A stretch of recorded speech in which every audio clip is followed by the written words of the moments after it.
Greetings, fellow investigators, and welcome to our video podcast, Into the Darkness, where my friends and I play the Call of Cthulhu role-playing game. I'm your host, Tom Rayleigh. Our scenario is entitled Intruder.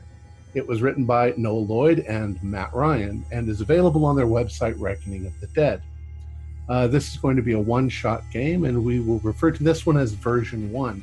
We'll also be playing it later on in the week, so look for version 2 later on. So, without any further delay, let's continue our journey, or rather, let's begin our journey into the darkness. There is a small island in the South Pacific called Smith's Island, named for an Australian sea captain who discovered it in 1806. At the time, the island was completely uninhabited, and it was thought that it had never been so. No evidence had ever been found of anything larger than a bird living there. After Captain Smith came, a small colony sprang up, but never really grew. It's now 1985, and there are still only about 35 families, mostly Australians, Kiwis, and British expatriates living there. A few weeks ago, the island's small but active volcano erupted. Thanks to seismographs stationed around the island, no one was hurt. The residents returned, and shortly thereafter, a hiker discovered a large structure on the far side of the island, uncovered by the eruption. You have just arrived in the small town of Smith's Landing, at the foot of Smith's Peak. There are a few things in this town, and that's all. There's Dinah's Diner, where you can get something to eat.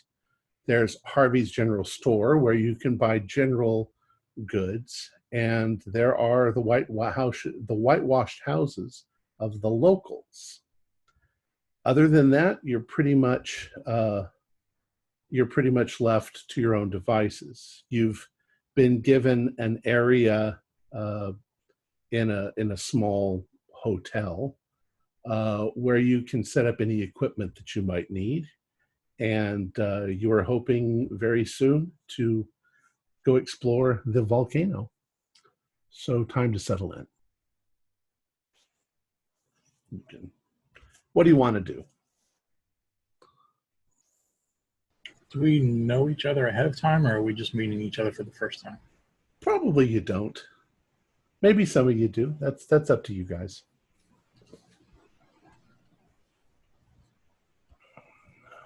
Well, maybe it would make sense if Bruce knows the oceanographer. We're in a kind of similar thing, so maybe we're coming here to look together as part of our project or whatever we're doing here. Absolutely. I think that would be a great idea, given that he's into plate tectonics and it's very closely associated with geology. Absolutely. For Cornelius, this island is definitely within the ring of fire. Mm-hmm. Dr. Bolt, have you seen any of the others that I've heard have come to the area recently? Sure. I think some of them have just checked in. They're coming with, I think, some of the other universities, yeah. Ah, I see. Who do we have? Do you know? I think there's Naomi Brookhaven, professor, and Dr. Alex Kaufman. And I heard there's a photographer kicking about as well, but I don't know if he's connected to anything. I see. We'll add one thing. We'll say there's a small pub. Yeah. That's where I'm at, having a pint and cigar. That's where I'm at as well. Right. Well, perhaps we should be a little less antisocial and go say hello, see if they're down there. Let's do it. So I'll go down. So we head down and really say hi to the guys and find out what's going on down at the pub. I'm guessing there's not that many people at the pub anyway, with the size of the community. No, and they're still putting things back together after the volcanic eruption. There was, obviously earthquakes, so there was a little bit of minimal damage, but nobody was hurt. And how recent was the eruption itself? We'll say 2 weeks ago. Okay, so there's maybe just a bit of activity to do with that. Oh yeah, the island is still active, and it still shakes every once in a while. Well, we spot the perhaps good-looking professor over in the corner. What's she drinking? I don't know. It's some of the local brew imported from Australia. Guy didn't really specify what it was. It was decent, so I took it. Okay, well, I say to Cornelius, let's just get one of those, and we sit down and introduce ourselves. And what are you doing? What are you doing on the island, Professor? Are you come because of the activity, or have you been on already for a while? I've been here for a little bit. Professor Naomi Brookhaven. I take it you are Professor Dr. Bolt and Worthington. Dr. Worthington. Yeah, you got Heard about you guys. Yeah, I'm here because of the reports of structures on the island. Got the interest of my my team back in Arkham, and figured go poke around here. Or more accurately, the other guys thought that this was just a laugh off, so I drew the short straw, and now I'm here. But I am interested, actually. Probably why they sent me, because I actually showed interest in this whole thing. I'm sitting off in a corner, and I walk up, overhearing you guys talk about your professions, and I assume that you're here to look at what is going on with the volcano. And I just introduced myself. I'm Dr. Alex Kaufman, Wolfidus. Ah, Dr. Kaufman, yes. Yes, I was told you may be here as well. And you are? Professor Naomi Brookhaven, Miskatonic University. Oh, nice to meet you. Archaeology Department. Well, recently tenured as professor. Dr. Kaufman, it's a pleasure to make your acquaintance finally. I've read a lot from you. I've heard much about you too, Worthington. It's a troubling thing, this volcano. I am very curious about these buildings, these structures they found up there. I know it's a bit out of my league, but he seems pretty delighted with himself. But I think it might be an interesting thing to explore. Did I hear there's supposed to be a photographer or some other fellow here? I haven't seen him yet. So. And with that, I'll burst through the door. Equipment hanging off my shoulders, cameras, a suitcase that I'm trying to lug behind me. I've got way too much stuff. I got a tripod under my arm, and I just kind of stumble into the pub, and I look around, and I see all you, and I say, nerds! I was told to look for a bunch of professors. I think I found them. You're all here for the volcano, right? I'm going to straighten my glasses and go, who are you calling nerd? And there would be our photographer right there. How did you know, Naomi? Call women's intuition. So what do we got? Is this going to be the discovery of the year here? Looks like it. I mean, they say that there was nothing here before, and there's a building on this volcano. Who knows? If you take good enough pictures, you might end up in National Geographic. Oh, yeah. Definitely. That's what they all say, and then when you get the issue, there ain't nothing there. So, after you have your drinks and you settle in, and you can plan out what you're going to do. Now, the island is roughly, how do I explain it?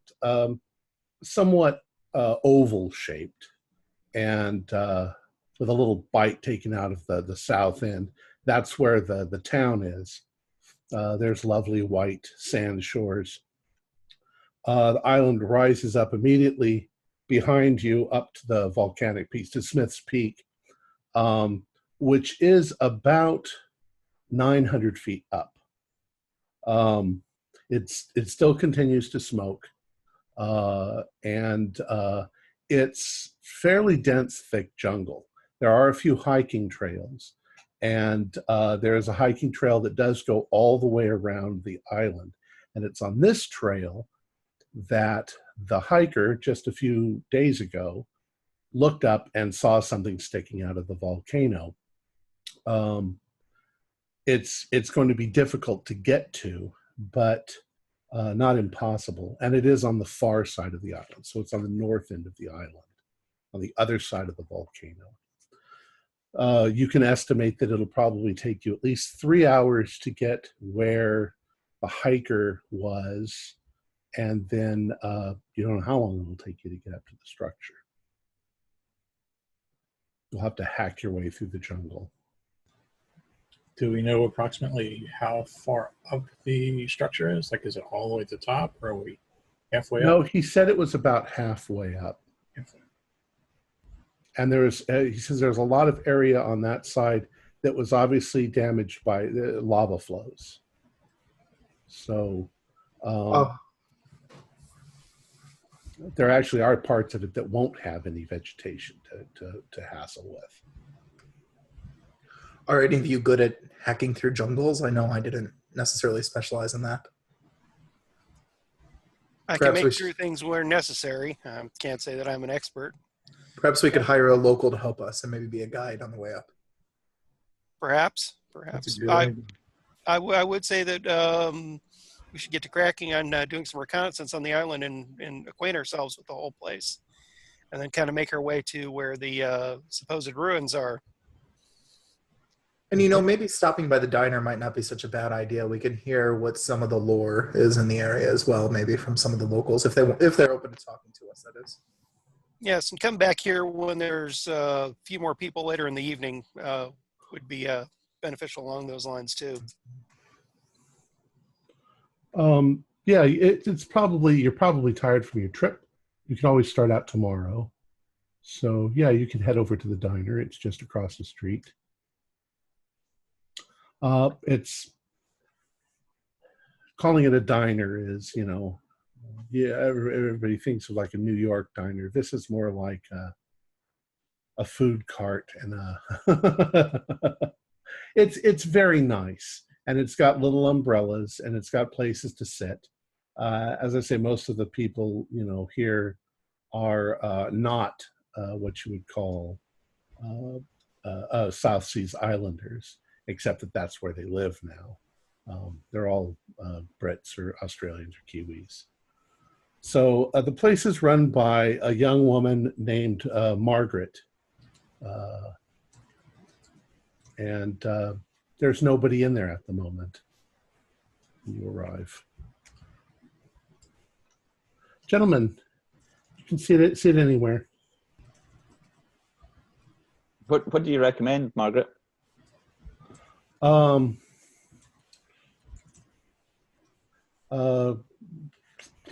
don't know what you have biscuits and gravy? I love biscuits and gravy. We have the Australian special. Sounds good. Shrimps? You got some shrimps on the barbie? Has that movie come out yet?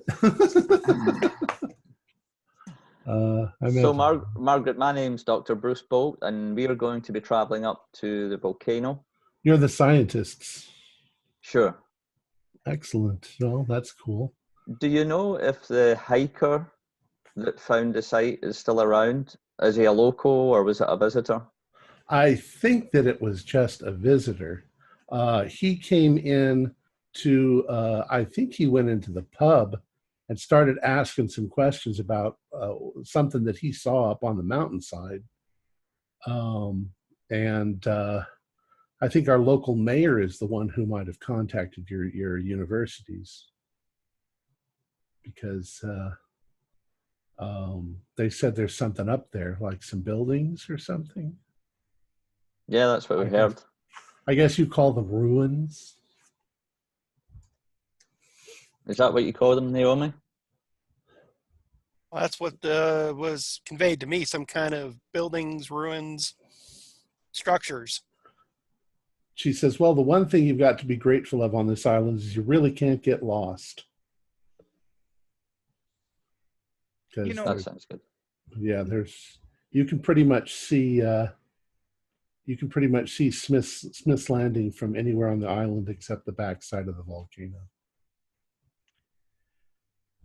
Darlin, my name's Professor Worthington. It's nice to meet you. Oh, nice to meet you, Doctor. Pleasure's all mine, I'm sure. I am curious. You've lived here your whole life, yeah? Well, no. I moved here about 7 years ago. I see. But you know a lot of people here. Pretty much everybody. Yeah.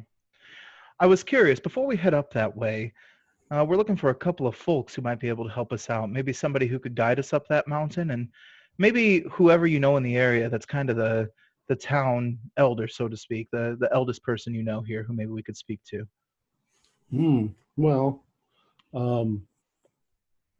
Mike Donovan is the oldest person living here. He's about 82. He lives in he painted his house blue. You can see it down the road there. It's the only blue house. As far as getting somebody to lead you up the mountain, it's like, well, you don't really need much in the way of a guide. There's nowhere to go except up to the top or down to the sea.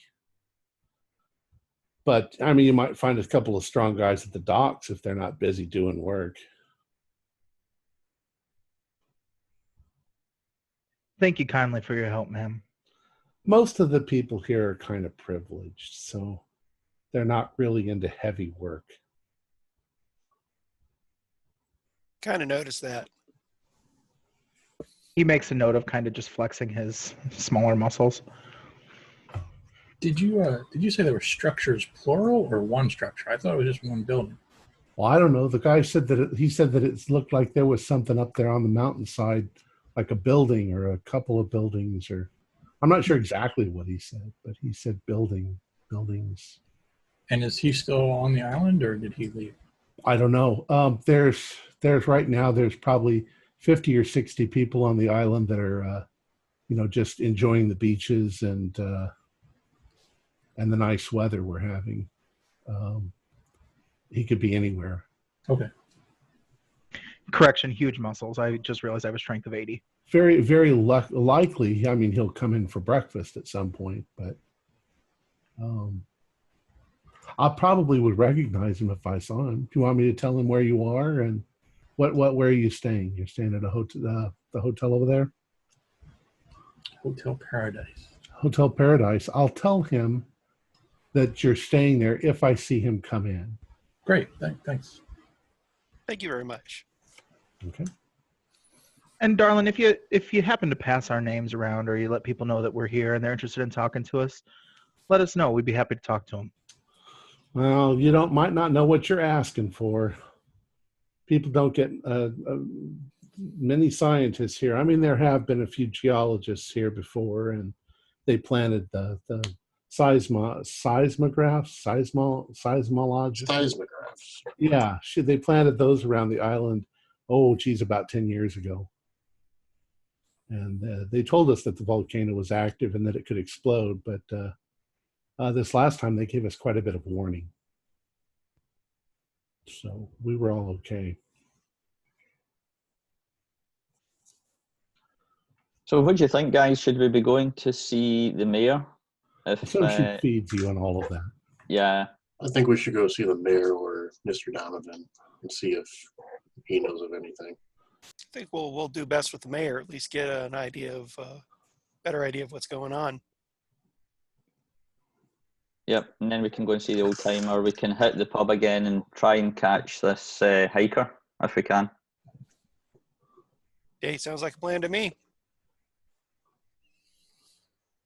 I can remember the name of that guy. All right. So I assume you eat and all of that. You still got quite a bit of time in the day. You're just, as I say, you're just kind of fatigued from the travel.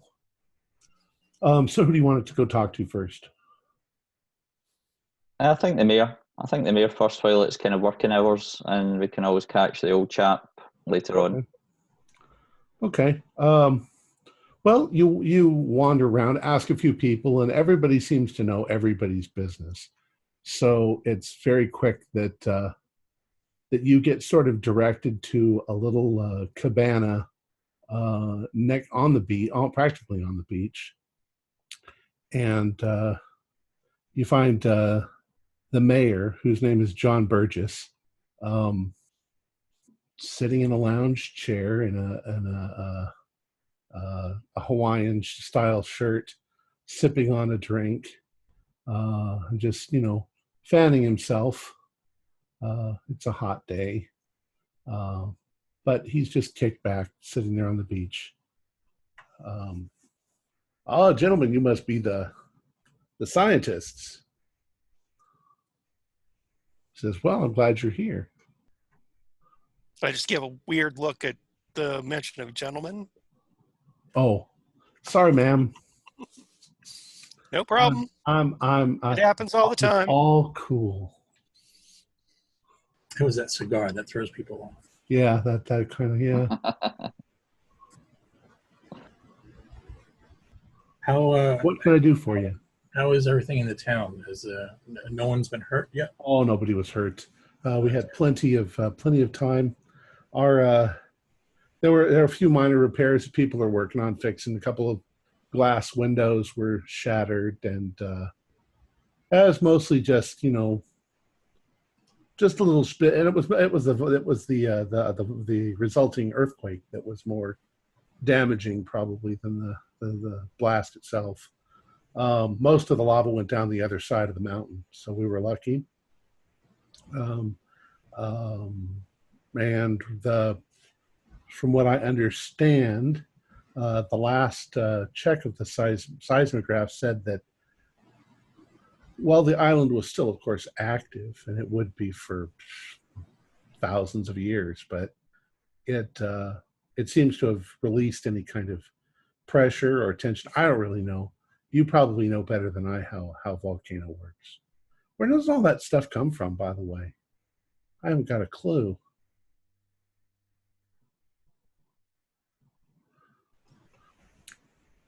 Gotta unmute. Well, they refer to this region as the Ring of Fire. It's a string of volcanic activity derived from the tectonic plates in the ocean. When they move, it releases certain gases and certain constituents that cause the volcanoes to form and then ultimately erupt. And this particular region has a whole lot of eruptions. Yeah, other islands more so than ours, but yeah, I imagine it changes from time to time. Anyways, is there anything else I can do for you?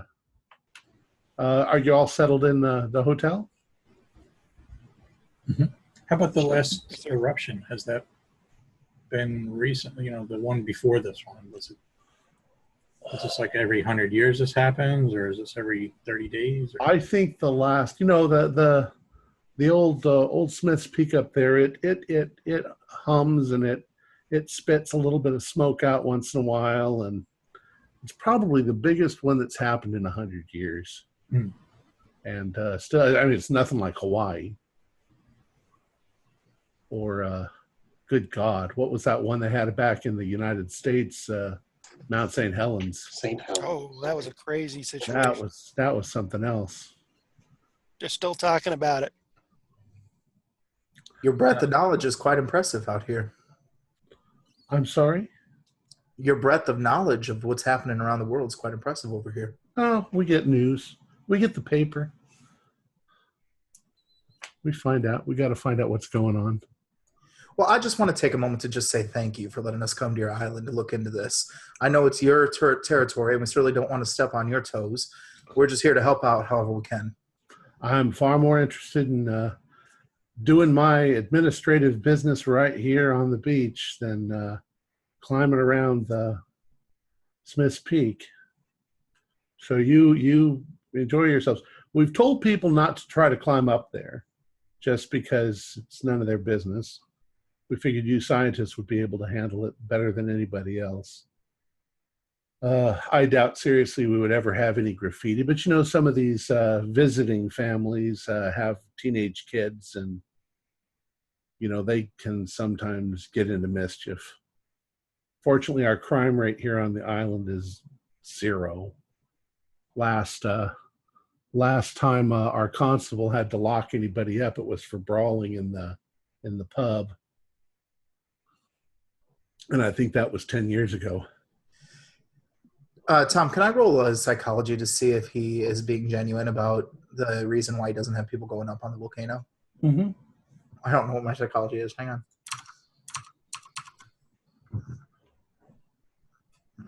Yep.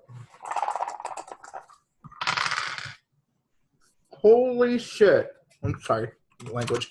I got a 7% out of 10. Yeah, he seems completely honest with you. Okay. In fact, you do pick up a couple of interesting things from him. One is that it's kind of obvious that you all bore him, and he was sorry that he asked you that question in the first place, because everything you said kind of went over his head. So he's very happy to meet you, and if you need anything, don't hesitate. But go off and go. Well, before we go, Mr. Mayor, did this hiker talk to yourself and report the structure? Who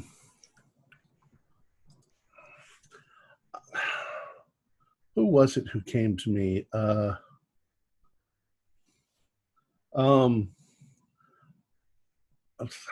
having me make stuff up as I go. I knew I should have made a list of names. It was just one of the townsfolk came to me and said that a hiker told him. It's kind of hearsay through this, but I have no reason not to believe him. I mean, the worst it's going to cost you is a couple of hours walk around the island, and you'll see what he's talking about. I haven't seen it. I ain't going to walk around the island. Do I look like I want to walk around the island? Anyways, gentlemen, have a good day. I've got business to do. He leans back. Yeah. Enjoy your drink. All right. Okay, where to next, guys? Do you want to take some photos, Albert? Maybe we should do a picture of all of us together with volcano in the background. Why don't you guys get a picture with the mayor there? So everybody together. Let me get my drink up. Hold on.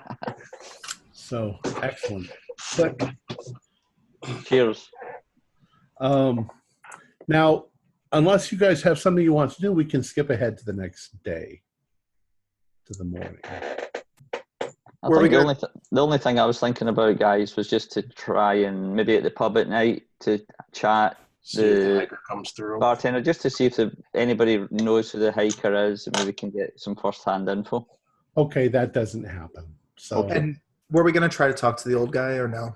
oh yeah. Oh, yeah. All right, you can do that. Forget what name I gave you. Something Marsden, wasn't it? Mike Donovan. Mike Donovan. Mike Old Mike. Donovan. Maybe Naomi could take the lead in chatting with this fella. I bet she might have some sort of wiles that might interest him. Mike Donovan is an odd fellow. When you get to his house, you can see that he collects things. He collects seashells. He collects bits of sea glass that he's found on the beach. He collects pretty much various things that he's found on the beach. And he sort of has made things out of them around his property. He's kind of artsy. He's made, for instance, around his windows, he's got round windows in his house, and he's got seashells going around them. So they kind of look like portholes. And the whole house is painted kind of ocean blue, which in this case, the ocean is kind of blue-green. It's a very tropical color. When you knock on his door, he answers, and he is in white shorts with like flip-flops on his feet and no shirt on. And he's got a long white beard and white hair, and he's like, yeah, what can I do for you? And he's also very sunburned, sun dark from the sun. What can I do for you? Hi there, Mr. Donovan. I'm Professor Brookhaven from Miskatonic University. I'm here with my fellows to check out the island here. We've heard some interesting reports of recent developments in the wake of the eruption. Well, the And volcano. You're here to study the volcano. Well, that's yeah. Why don't you come on And in the and island. have a seat? Sure. Come on, guys. And most of his furniture inside is made out of rattan. And there's a lot of sand on his floor. But he's like, make yourselves comfortable. Sure. Can I get you some iced tea or anything like that? Oh, I think I could go for that. Yes. Yes, please. I would love some. Thank you very much. Sugar, if you've got it. He gives you all some iced tea, sweetened as you like. And what can I do for you? I've lived here 80 years. 80 years. That's venerable. I would just like to get a better idea of what the island's like and what it's about. And figured everybody's saying that you are the oldest resident here. Well, there's not much to the island. I was a fisherman myself for many years, and I've never traveled off this island more than half a dozen times, and that was always just the other islands. Fair enough. I know this island like the back of my hand. All right. I noticed you're a collector and artist. Well, not really, but I try. I fiddle. Yeah, an interesting beachcombing collection to be sure. So you're here to study old Smith's Peak. Yeah. We heard some recent developments of some structures up there that have been unearthed with the eruption. And there ain't nothing up there. Hmm. Never heard of any such nonsense. Okay. He says nobody's ever lived on this island. Not for the. If you go back a couple of hundred years, there's nobody here forever. Interesting. Never even found a. I'm kind of a beachcomber, and I've never found anything here that we didn't bring here from from the mainland. So no washed up artifacts or pieces of junk of note? No arrowheads, no nothing like that. That's interesting. I mean, most of the other islands around here, at least you find, something that comes up on the beach. I mean, be it old or new or otherwise. Well, I think if I were to put forward a theory on that, I'd say it's because there ain't nothing here that's worth anything. Your South Sea Islanders, now they're going to want to live on an island that has something that can sustain them, like pigs or something like that. Right. There ain't nothing like that here. No. Okay. Very, very little wildlife, just birds and lots of bugs. That's about it. And fish, there's fish around, but few natural springs to support the plants. Yeah. There's also a few springs that are pretty nasty. You got to be careful when you're out there, about what you drink. There's some minerals that get into some of these waters that's right. Pretty nasty. What springs in particular here on the island are really nasty and should be avoided? I don't know. Just be careful. Okay. Taste it before you drink it. Boil it otherwise. If it tastes bitter, don't drink it. Fair enough. And have you been up to the peak yourself a few times? Oh, yeah, a few times. I looked down into old Smith's mouth and saw the steam coming up, and never saw any what do you call it, hot lava. I guess this last eruption, all that went down the other side of the mountains, so didn't really get any glimpse of that. I wasn't really that curious because it's hot. You sound like a practical man. Yeah. So now, there's a lot. There's countless South Seas islands out here. Some of them have legends, and some of them have mysteries associated with them. And some of them are big, and some of them are small. This is kind of a small one.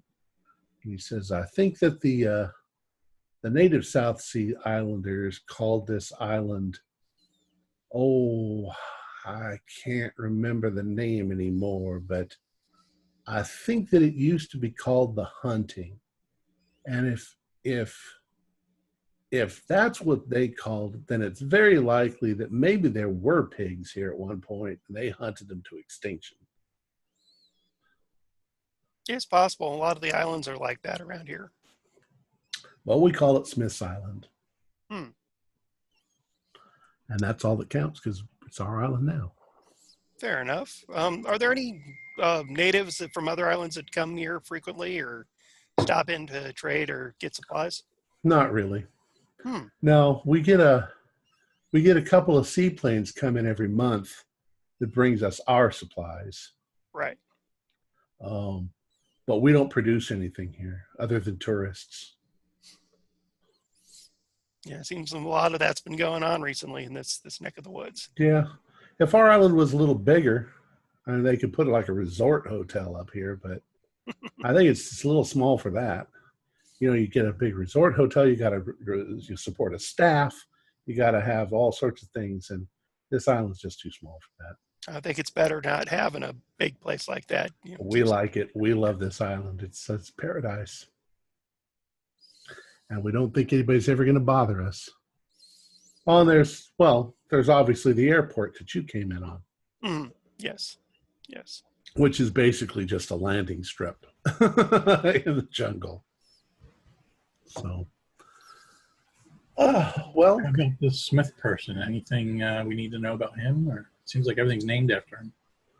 Oh, well, that was back in 1806 that sea captain that found this island. No, I don't think he was really important at all. Right.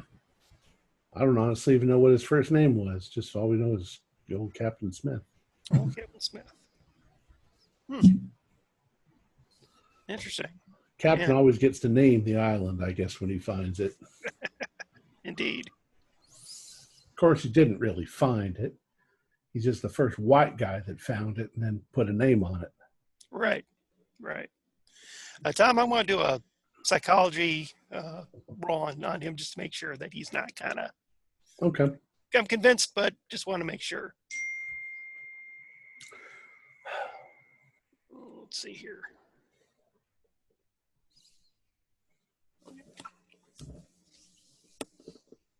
And when everybody leaves, I'm going to just kind of hang back. I want to have a real brief chat with him.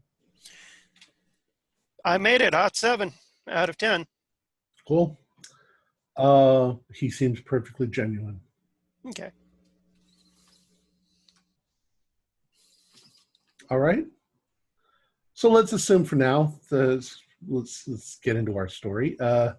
You guys leave, but Cornelius, you said you're going to hang back for a second. So yeah, I just wanted to introduce myself to him as a fellow admirer of the sea, and thank him for his time and tell him how we want to respect this area, especially an area that he and his family and friends helped to settle back in the day. And even more important than science sometimes is some of the stories that surrounded this area. I know you told us about some of the folks coming and going, but I was curious if you might have any information about other stories or mythologies or anything like that, stories about things that happen around here. He's like, well, there's lots of old sea tales about things that go on out there. He says, but people haven't been on this island for more than 100 years. So, well, I guess 100 and some odd years, but there's just no real tells. If you want stories like the ones you're talking about, you need to talk to South Sea Islanders about their islands and stuff like that. Here it's just you want ghost tales. Half the expat Brits here can tell you ghost tales, but they're all from England. All right. Well, thank you for your time and keep up this beautiful collection you got going here. Okay. All right. So shall we say that you settle in, you have yourself some drinks, you enjoy your evening. The weather is lovely. It's just warm enough to be very comfortable, just cool enough to be the sea breeze coming on to be very comfortable. There's the deafening sound of lots of insects on the island, but you're kind of used to that if you've ever been to an island. You constantly hear the ocean, but the ocean doesn't crash on the island. It just sort of laps up against it makes a constant noise. And you eventually go to sleep very comfortably, and you wake up the next morning, and you're all ready to go. You're all packed up and ready for your excursion.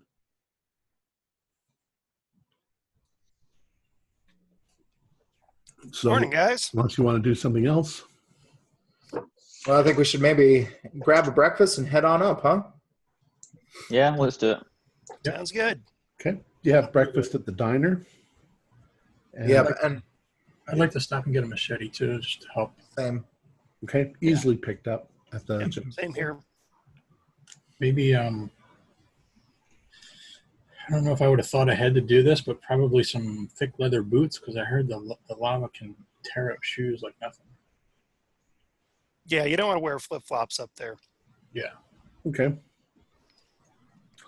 Yeah. Well, you wouldn't be wearing flip-flops anyway. You would have. And maybe pick up some rope if we've not already got some, in case there's any climbing involved, so we're sorted. Already ahead of you on that. Okay. So you get the things that you need, and you have your breakfast, and you start out on your hike. The first hour or so, you are about 100 feet up above the ocean, with the mountain on your left-hand side going up and the ocean down below. And as you work your way around, you can see places up at the top of the volcano where the lava obviously flowed over, and places where the jungle is burned and pretty much stripped away. Eventually, after another couple of hours, you're going higher up onto the mountainside, and everybody do a spot hidden.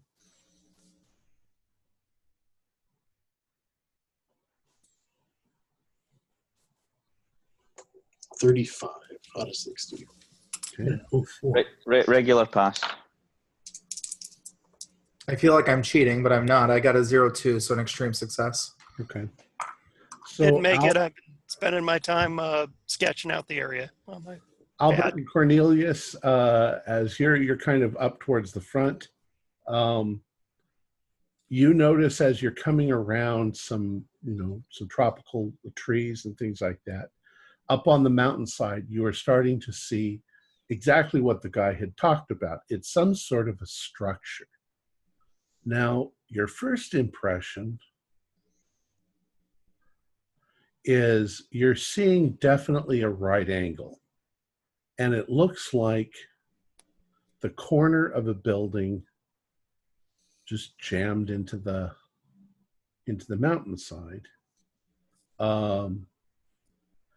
As you walk around, getting closer to it, but also skirting around the backside of the volcano, you're looking up at it, and I'd say it's probably about 300 feet higher up on the mountain than you are. You think that there are places that you should be able to climb up to it fairly easily. It looks like there was a rock slide, and that as the rocks came down, they tore away part of the mountainside, and this structure was revealed. The odd thing is that the angles of it are, it's not level. It's sticking out kind of at an odd angle from the mountainside, and giving it almost like a pyramid sort of shape to it, the way you're looking at it. It also seems to have more angles than you expected. It's not just a square corner. It's part of something that's somewhat don't know how to describe it, like a polyhedron sticking out of the mountain. It's very odd.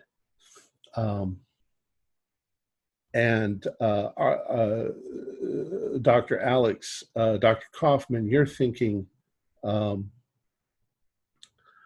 it should be fairly easy to get up to.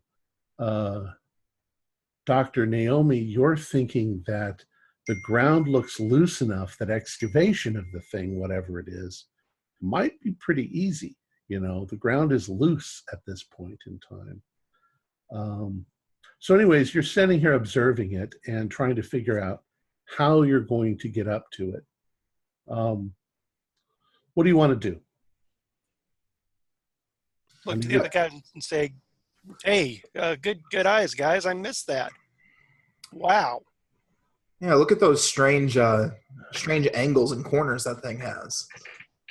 I haven't seen That it is yet. odd. It looks like we could climb up it if we need to. It looks like. Okay. Yeah, and it looks pretty loose around there. I could see. Yeah. If I use my camera lens, could I zoom in and see, does it look like it's concrete or like earthen or? Yes. Yeah, definitely putting binoculars to it. Go ahead and do a spot hidden. Spot hidden too? Well, he's using his. You've got your binoculars? Yeah. Yeah, go ahead. Okay. 39.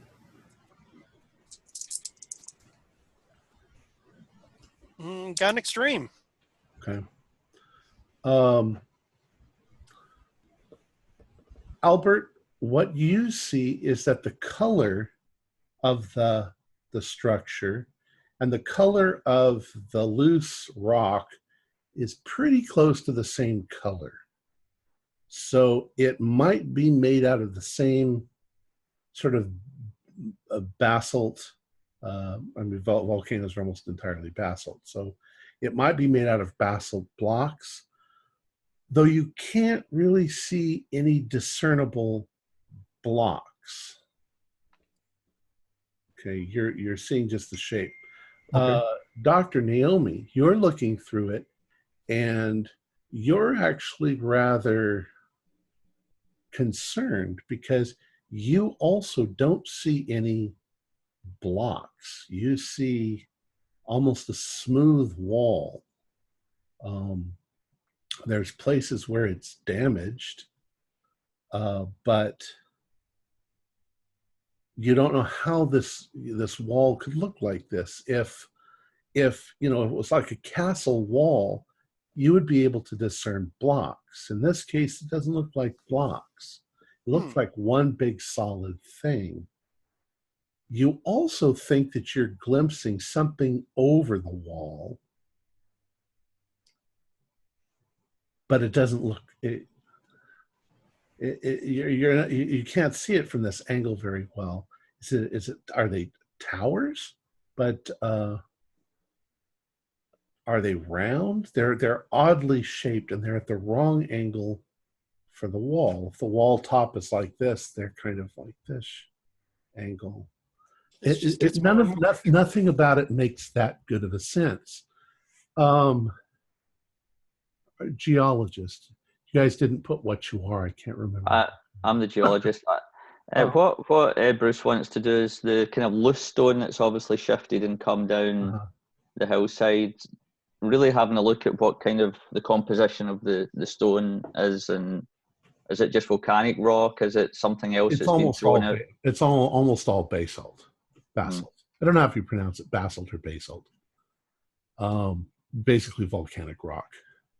And as you look at it, it's fairly fresh. The island itself is probably only a few thousand years old.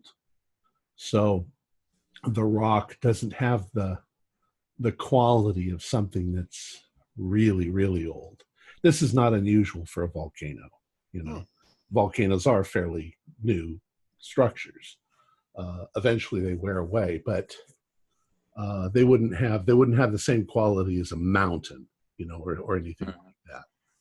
So you're not really surprised at that. But when you look up at it, you're not using binoculars or anything like that. But when you look up at it,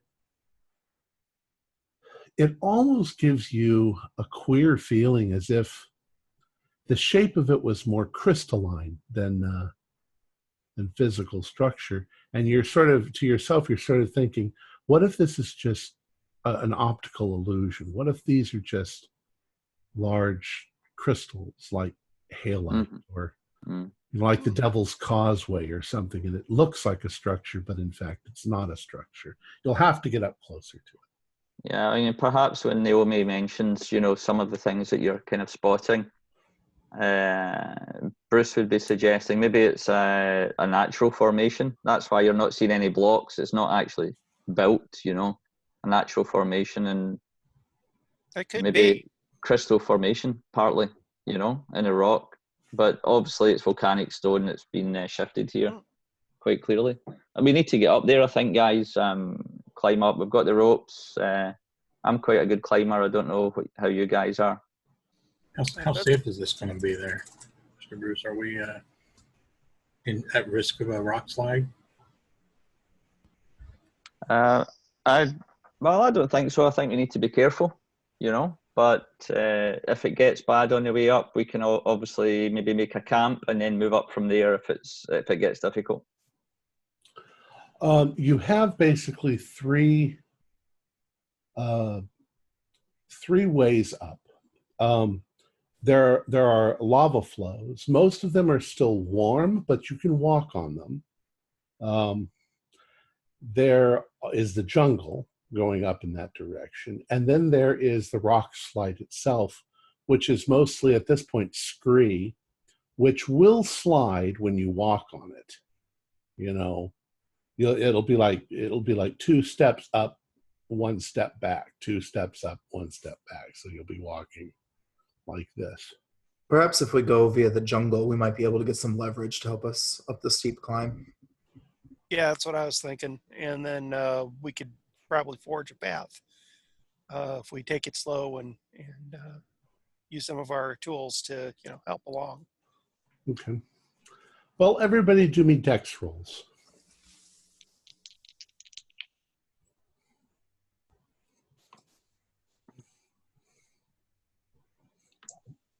Get the pass. Pass. Fail. And when I need to roll, well, I don't. 76. All right. Well, Dr. Bruce and Dr. Cornelius, both of you stumble a little going up, and you can both lose 1 hit point of damage just from sliding and busting your knee or, like that. But for the most part, you guys make it closer and closer. And you finally come out onto a rock outcropping, and you have actually gone up slightly above part of that structure and then come over to it. And as you clear the part of this rock sticking out of the volcano, you get your first really good glimpse, close-up glimpse of this structure. It's definitely a structure. It has fairly high walls that are oddly angled, not only like a fortress. Some fortresses have have a polygon sort of shape, but at different angles too. So the angles of these walls don't necessarily match up. They're odd. They very definitely have a sort of crystalline feel to them, in that they mimic the shape of certain kinds of crystals. They might have 30-degree angles going around one side that also shift in another direction as they go. In the center of these are 4 structures that also seem somewhat crystalline, but they're spiral sort of shaped. And the tops of these spirals come out right on the top of the wall. It's very bizarre. Dr. Naomi, you've never seen any kind of structure like this ever in any civilization. It very definitely looks like it was constructed. Carved out of the stone? Maybe carved out of the stone, right. Or grown, possibly? Like, if we're dealing with crystals. If it was like a crystal, yeah, it might have been grown. And you definitely see a couple of places, especially on these spiral sort of structures, that look like doorways. Although Are the shapes? Sorry. I was just going to say that the doorways are not like that either. They're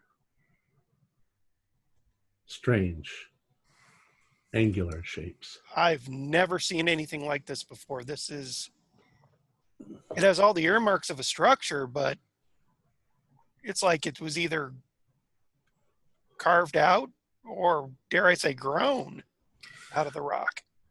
But Are the shapes reminiscent of nautical type creatures, or no? Like you talked about spirals and stuff like that. Is it kind of like? Not really. Okay. It's an interesting guess, and maybe, but it's definitely something very bizarre, and it's definitely made out of basalt. I'm gonna say basalt. That's the way I'm gonna say that word. I believe it's basalt. But basalt. It's basalt. That sounds even better. All right. I suggest to Albert that he gets some pictures of us all standing in front of the structures. Yeah, because I don't think any of us have ever seen anything like this. So there's nothing in terms of Bruce's geological knowledge that there's anything strange about the actual stone or the crystal. Well, you haven't actually walked up to it yet. However, okay, right. And most of it is still buried in the mountain. Okay. Dr. Bruce, go ahead and do a spot hidden. Oh, nice 04. Okay. There are places that you can see on either side where it looks like it's going directly into the mountain, because you've got rough rock and then you've got the structure going into it. So that's strange too. So in one sense, almost like you've got the spirals and the structure, and it's leading in towards the mountain deeper. Right. And of course there was rock slides, so part of it is buried. So I'll let the guys know that that's maybe a possibility. I think this is a real, this could be the first of its kind, guys. We really need to go and investigate this. I agree. This is an uncommon find, to be sure. My gosh. All right. So as you approach it, Dr. Bolt, once again, do a spot hidden. I'm sorry, do a geology. Yeah. Oh, failed. Oh. How does the geologist fail? 70% as well. That was terrible. Volcanologist, why don't you do a volcanology roll? That's a 63 out of 70. Okay. When you look at the physical structure of the wall itself, you can tell that it is also made out of volcanic basalt. However, the density of the rock is different.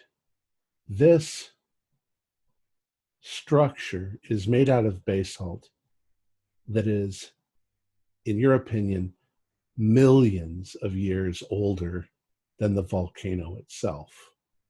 Do a sanity roll on that one, because that's mind-boggling to you. I'm glad I failed my roll now. I mean, Well, when he tells you, a Doctor, pass. and you confirm it, we'll take 1 point of sanity damage. Ooh. It's impossible. It's just impossible. I'm having a hard time trying to figure this out here. I mean, I can understand if maybe it was like blocks that were transported here, stuff that would make sense, but there's no blocks. This is like it's carved. Dr. Bolt, do you think that this might have been carved out of a piece of the mountain that was actually older than the rest of the island? It's kind of like the chicken or the egg. What came first, you know? Exactly. It's And possible. did the structure come first and the volcano has gradually kind of formed around it? That's what I would gather. I imagine that this may sound a little bit weird, and I may be a little bit of a fish out of water, so to speak, up on the side of a volcano. But if this volcanic island formed, it is possible that perhaps, and hear me out, perhaps this structure was underwater originally and was erupted upward when the volcanic island formed and became part of it. Or it could have been that the structure was above water, sank, and then came up again. In some There have been a few structures that I am aware of that have done that, but and have been documented, but not on this kind of scale. And the structure leads into the mountain, so either the gradually the land and the mountain and the volcano has kind of climbed up the side of the structure. It could have been here all along if it's that old, which is hard to believe, but it's certainly a lot older than the volcano. Well, in the mind-boggling aspect, of course, is what civilization built this. I mean, I haven't seen anything like this since I've seen some of Frank Gehry's work. The Polynesian I've never seen anything like this at all. This is like, wow. I've never heard of anything like this. I've never seen anything like this. I couldn't even pretend to guess who made this. Perhaps we should get a little closer and see if we can examine for any symbols or markings on this that might give us an idea of the culture, Professor Brookhaven. I agree. Let's get up there. Let's get a closer look. Well, you are able to get up onto the structure, and you are basically a few feet away from the opening into one of these spirals, these spiral towers. And the spiral towers lead downward, I should say. They stick up a little bit above the structure. So imagine, if you will, a high wall and these towers inside of the high wall, and you are actually up on the high wall. So you can get into the spiral structure and go down. Otherwise, it would be like a few, meters jump down to the floor below. And none of the angles are level. The angle you're standing on is at an odd angle. And if you go into the spiral, the floor is at a very odd angle.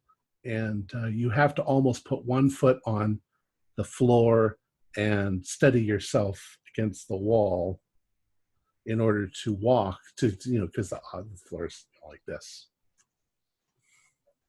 I'd like to take a look at the area around the spirals here first before considering going inside. Okay. And see if we can perhaps unearth more of the structure. Even if it's just a little bit to confirm that it goes into the mountain. Just check this out and document it. I got my sketch pad out. Albert, you notice that when you take a photograph of the structure itself, that there's kind of an odd play of the light on the structure. If you use a flash, you get a kind of a washing out effect of the picture. Even where the angles turn away from you, they seem to reflect the light right back at the camera. And so you're not sure how well these photos are going to turn out. They're going to be bleached. You're going to have to do something with the f-stop and stuff to get the light to be lessened. You also notice that there seems to be more color in the wall than what you would expect. Basalt, I think, is mostly a kind of a dark gray, but when the light flashes on it, it's almost a rainbow effect coming back at you, a spectrum sort of effect, like crystals. Okay. The walls, however, are fairly smooth. There's a little bit of pitting from age, but they're fairly smooth. Dr. Kaufman, do a volcanologist role. He's 68. Use your Vulcan power. The more you look at the structure, the more, now I suppose everybody's looking at the structure, they're looking at everything. The more you look at the structure, the more you get this weird notion that it was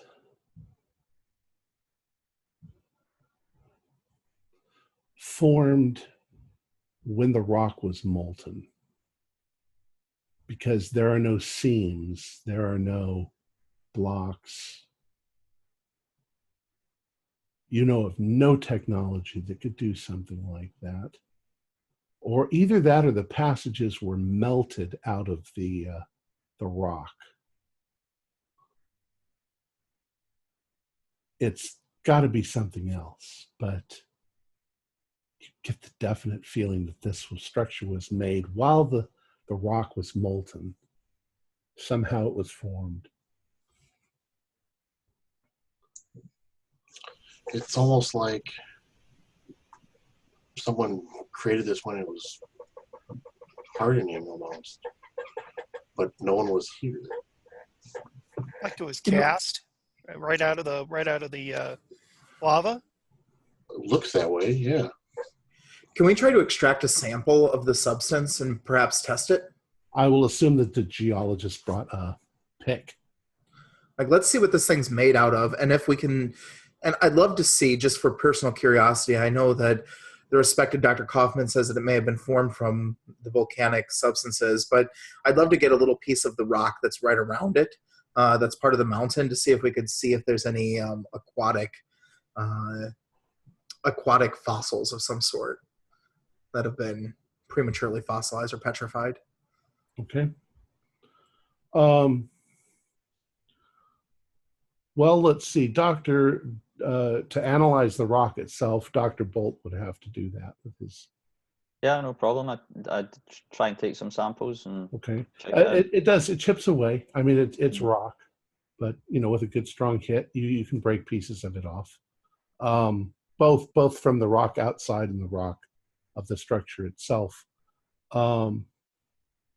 Every time he swings his pick at it and he hits the rock, I'm going to yell, "Ow! My arm!" I'm just messing with you, Doc. Okay. I think there might be something wrong with our photographer, guys. It does make a rather loud ringing noise, but then that's kind of what you expect. And it echoes around the structure. To your best analysis, it is in fact basalt. You confirmed with the volcanologist that it is millions of years old. It is far closer to the kind of density of rock that you would find in the Rocky Mountains or Yellowstone Park. Not something you'd find on a South Sea island. And it comparing it to the actual rock of the island, the rock of the island is way, way, way younger than the structure. Well, by now, I think Bruce is desperate to follow this path. And is it winding down on the inside? It's winding down in a spiral, correct? Yeah. Are you up for coming down, guys? I want to see where this goes. I want to see if there's any change in the formation as we go in. Albert, you need to take as many photos as you can. I hope you've got lots of film with you. Yep, I got film, and I got more than one camera, so I'll be shooting away. Perhaps we could take a second to listen, and if this has good acoustics like a shell, perhaps we might be able to hear something if there's anything inside, rather than run across some sort of critter. Well, you do in fact hear that sort of hollow roar.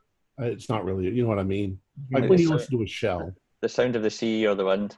Yeah, but it's just basically the structure itself that's acoustically causing that.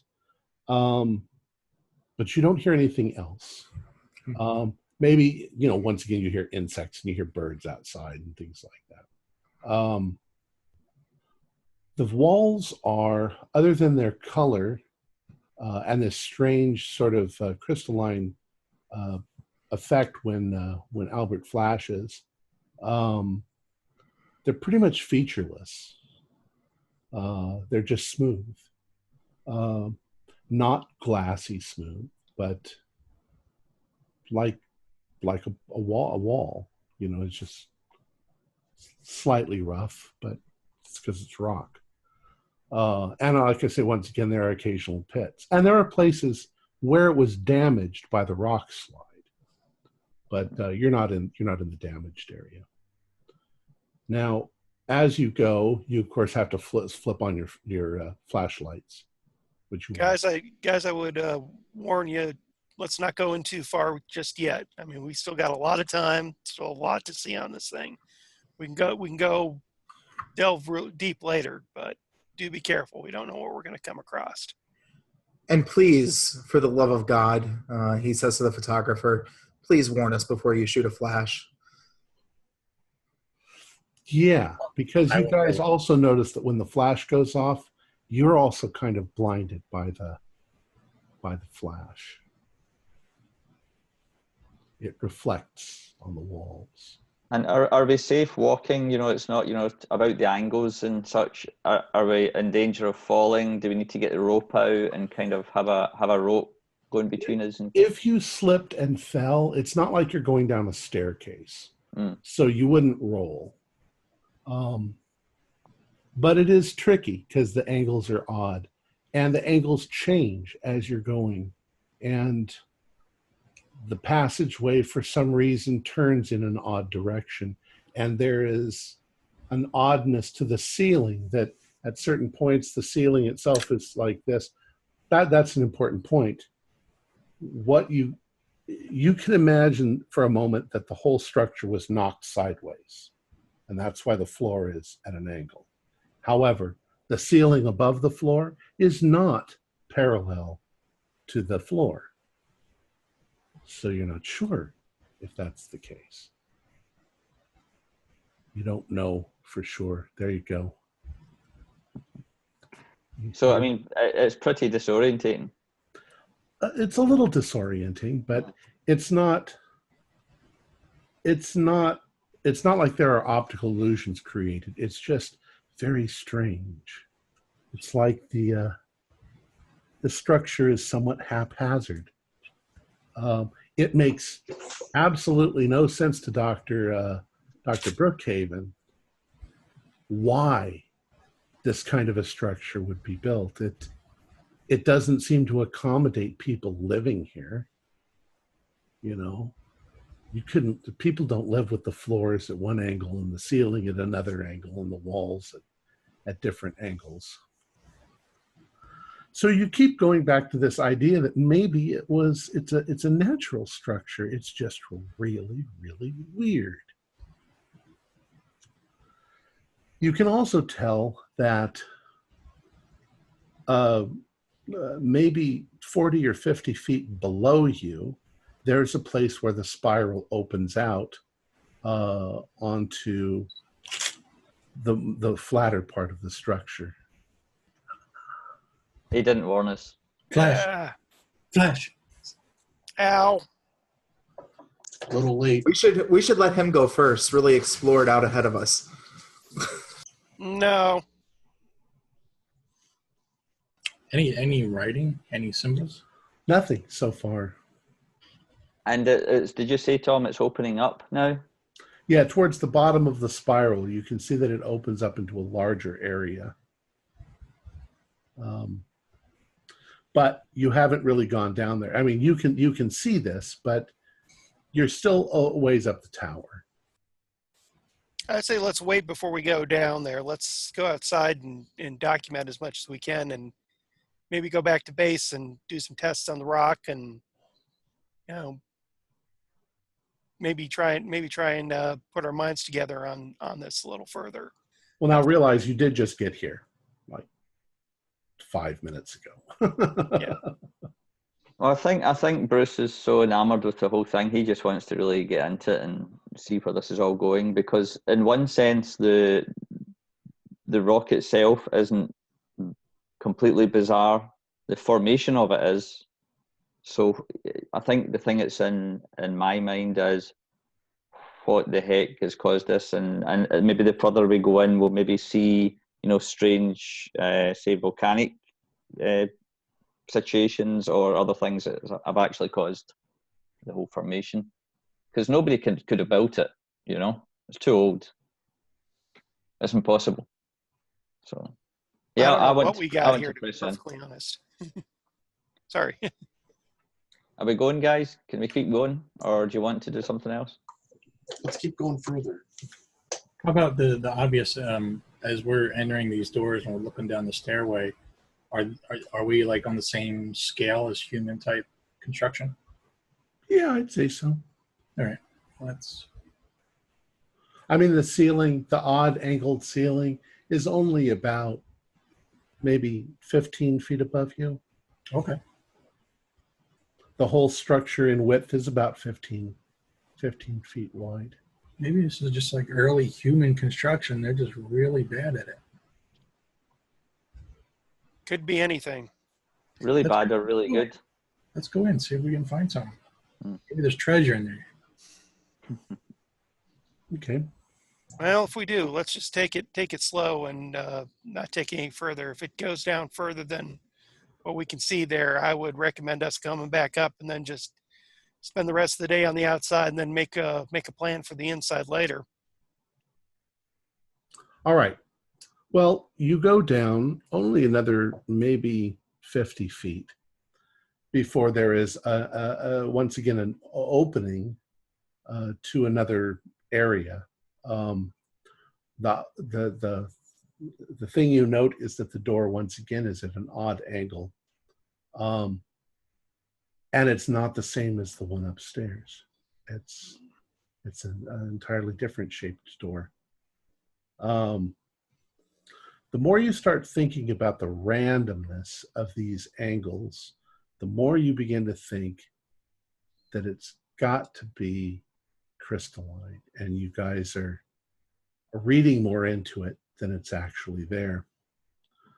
I would like Albert to do a spot hidden. And it's not entirely clean in here either. There's rock and dirt and stuff that's fallen, scree that's fallen from the rock, so there's dust and dirt and everything in here. It's not like it's polished glass or anything. Pass, 40 out of 60. All right. Something catches your eye on the floor, a pile of rubble, and you go over to it and give it just a little kick. And there's a skull. Only the skull is very dark, like it's been there for ages and ages, and it's not quite human. Even I can tell it's not human. Yeah, It's too oddly shaped. Maybe a monkey, an ape? Professor, I think I found something. What'd you find there? Professor Naomi to archaeology.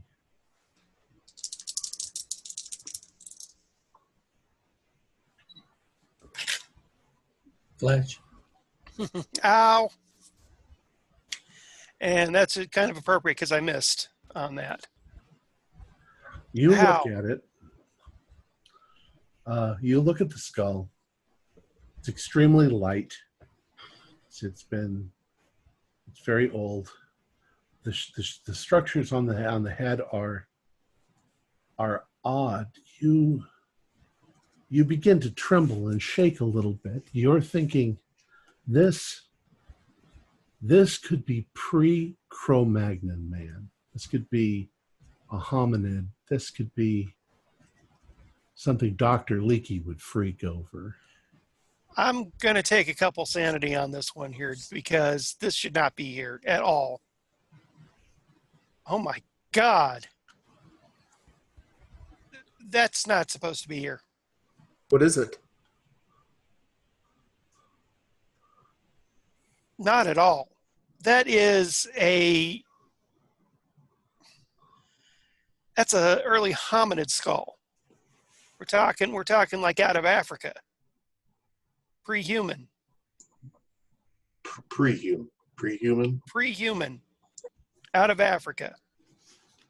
This is something that if we found it in Africa, maybe in Central Asia, and I hesitate to say maybe, it would be expected, but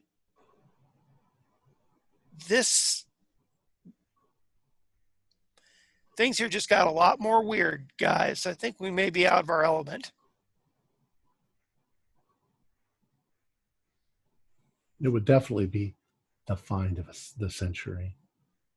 I mean, yeah, we may be out of our element, but I mean, you found something that's pretty impressive. Shouldn't we try to find some stuff to go with this to take back for the findings? We don't want to take anything back right now. What we want to do is document as much as we can and get a full archaeological team in on this. I mean, we're talking. We're looking at National Geographic at the very least here, gentlemen, for all of us. I mean, no one migrated to this area until the Paleolithic era, right? Like it was a long time after. That's only going on what we know. Dr. Cornelius, do a spot hidden. Oh, okay. 23. What's my spot hidden? Seems pretty good. 23 out of 40. Okay. When you say Neolithic, you just instinctively look down at the pile of rock where the skull was, and you suddenly reach down and pick up what definitely looks like a Neolithic tool of some sort, a rock that's been chipped in order to make like a cutting instrument or something. It's sharpened on one end. Dr. Worthington, put that back down where you found it. Made out of volcanic glass. He's picked it up already. He's looking at it. He's very impressed by this. Put it back down as close to where you found it as possible. Albert, get your camera over here right now. Yes. Oh, yeah. This is Neolithic. He puts it down. This is Neolithic. Yes, it is. And we don't need to be disturbing it. We need to have it documented so that when we get our fellows back here, that they could properly handle it. This whole town knows this is here. This stuff isn't going to be here when we get back. No, the whole town doesn't know this is here. All they know is that people are just talking stuff. Don't We're you the only ones realize? who know about this? All it takes is one person to come up here besides us. You told an 85-year-old man a story about a structure up here. You think he hasn't told people? Flash. I mean, this place is small. Everyone knows everyone. And I swear to God, he turns his flashlight directly in the eyes of Albert Finkel and says, I swear to God, not again. Professor Naomi, this is going to make your career for the rest of your life. This is it. You This is gonna are make the. all of our careers if we handle this properly. Then And let's handle it properly. yes. And he Don't puts it pick in up his bag. anything unless we document it first. Document this. Well, Then he puts it in his bag. I'm going to do spot hidden to see if he does that. Is there No, you one see- for me? Is there one for me, Cornelius? Can I get Dr. one? Worthington, put it back. We don't want to remove anything here. Gentlemen, what have you seen? Is there anything that's of note from you guys? I God, don't know.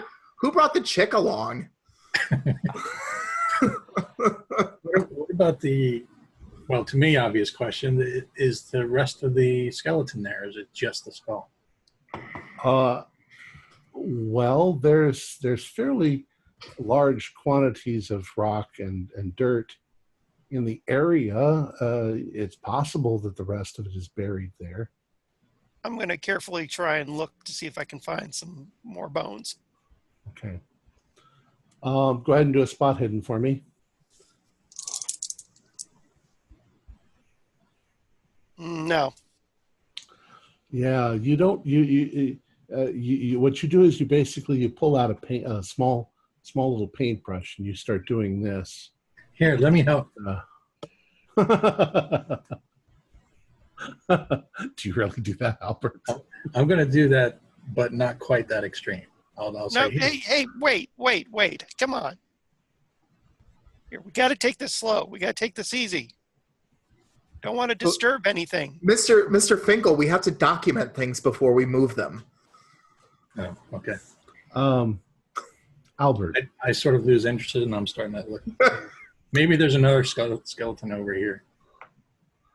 Where we are and where this site is there any other passageways or anything off of this area?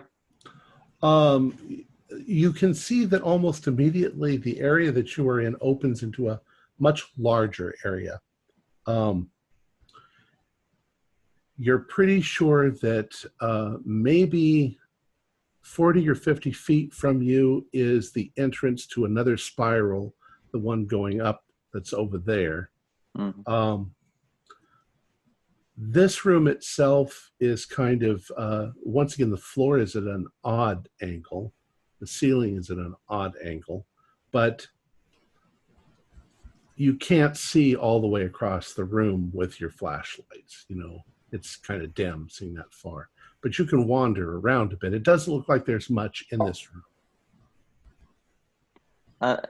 If I shout out, does it kind of echo around the chamber, or is it just kind of lost in the vastness of it? It kind of echoes. You can see that the room itself is probably only about 100 feet across. And when you are doing this with your flashlight, trying to look around, there are a couple of moments, like that, when your flashlight really flashes back at you.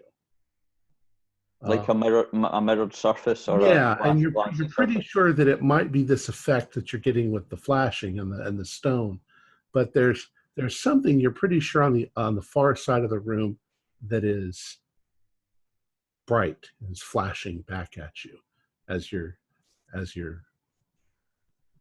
Gentlemen and lady, look at this, and I'm trying to recreate the effect when I'm putting the torch across it. Let's go and investigate this. Let's go and check out. This looks like a glassy surface or something. Is it Be ice careful. or is it crystalline? Well, it's far too warm here to be ice. I suspect Almost like glass. Yeah, I think with the crystal element of the whole structure, I think it could be a glassy. Let's go. I'm going to go and check it anyway. I'm going to go and check it out. Okay. I'll assist. I'll accompany him for sure. Okay. Head up. And then we'll get a slab of beer, mate. Dr. after. Naomi, are you continuing to dig? Yeah, I'm Okay. looking They're not getting out of your sight. You can see them Yeah. over there. All right. So the rest of you walk across this room, and this very funny sort of optical illusion takes over as you're walking. And the reason why is, as I said, the floor and the ceiling are at odd angles. Your brain starts to take the whole room in your mind and level it out. And it looks like you're all walking like the gravity is off. It's like one of those mystery shacks where it looks like you're a fun house. Right. It's somewhat entertaining, but it's weird. All right. As you approach, you're about 30 feet from the other doorway. It's the spiral going up. And there are 5 places in the wall where it looks like there are mirrors. They're oddly angled. And as you approach them, what it looks like you're looking at is like a single facet in a crystal of some sort that's embedded in the wall. Only the flat surface is parallel to the wall. So it is like a mirror. And it seems to be of a crystal that is a kind of a light pale blue. It's very polished, very shiny. You can see your reflections in it quite clearly. And you can see the reflections of the room behind you in the glass, the crystal. And there are five of these along the wall. Would Bruce have seen any kind of composition like that before at all? Sapphire, but these sapphires would be monstrously huge. You're not sure. It might be sapphire, but these would be sapphire crystals. Would be. So this is through the door into the spiral or before it? Are we actually in the kind of entrance of the spiral going up the way? Spiral entrance is about 20 feet to one side. Okay. The other one is behind you, back over where Dr. Naomi is. And these are just on the wall. There doesn't seem to be any reason why they're here. They're just like growing out of the wall. It's not like they're positioned to reflect a light against each other. No, they're all one after the other flat. And I would like you all to do spot hiddens.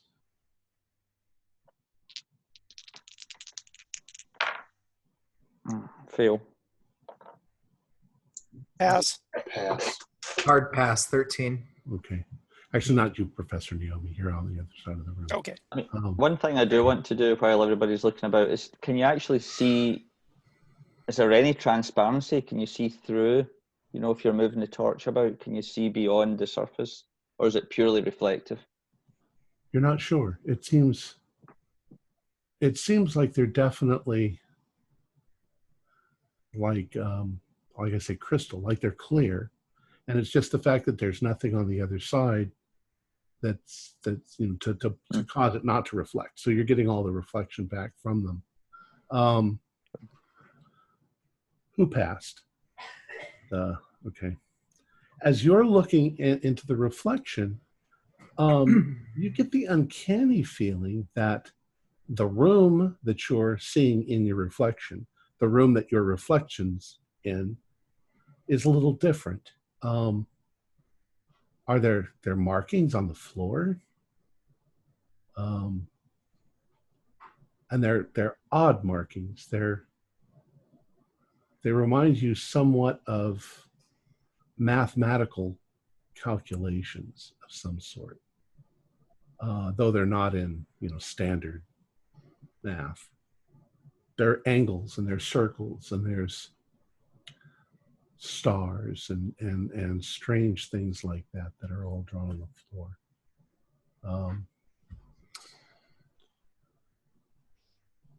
Finkel,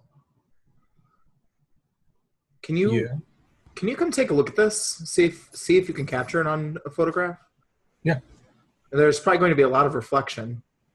I'm going to try to angle the camera to, like, So at that the light. I shut my eyes. Okay. All right. So you take your flash, and there's definitely something. You're really anxious now to find out what's on that film when you see it, because it does look, when you flash, it flashes back, it hits the ground beneath your feet, and it almost looks like there's some sort of markings. But when you look down at your feet, there's a heavy layer of dust and dirt, and you don't see any kind of markings. Can I then use my flashlight and then do the same thing and try to look at the reflection but not the floor? In other words, kind of with the steady light of a flashlight, I might see it better than an actual flash. Definitely there's markings, but you don't see dust in the reflection. Do a sanity. That's not normal. Do a sanity. I'm going to touch the surface of this thing. Okay.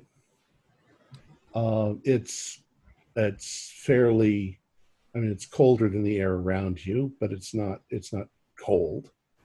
It's perfectly smooth, like glass.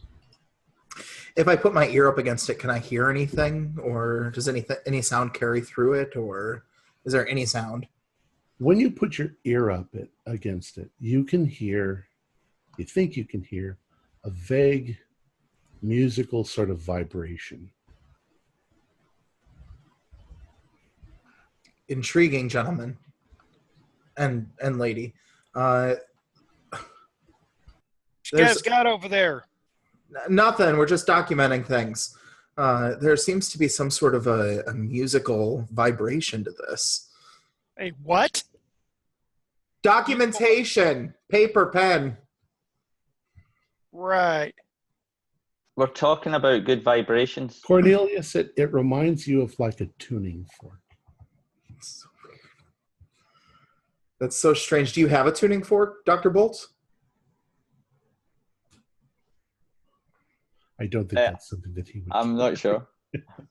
I'm going to just kind of wrap my knuckle on it a couple times and listen. Okay. When you wrap your knuckle against it, it makes the sound that you would think as if you were wrapping your knuckle against a window.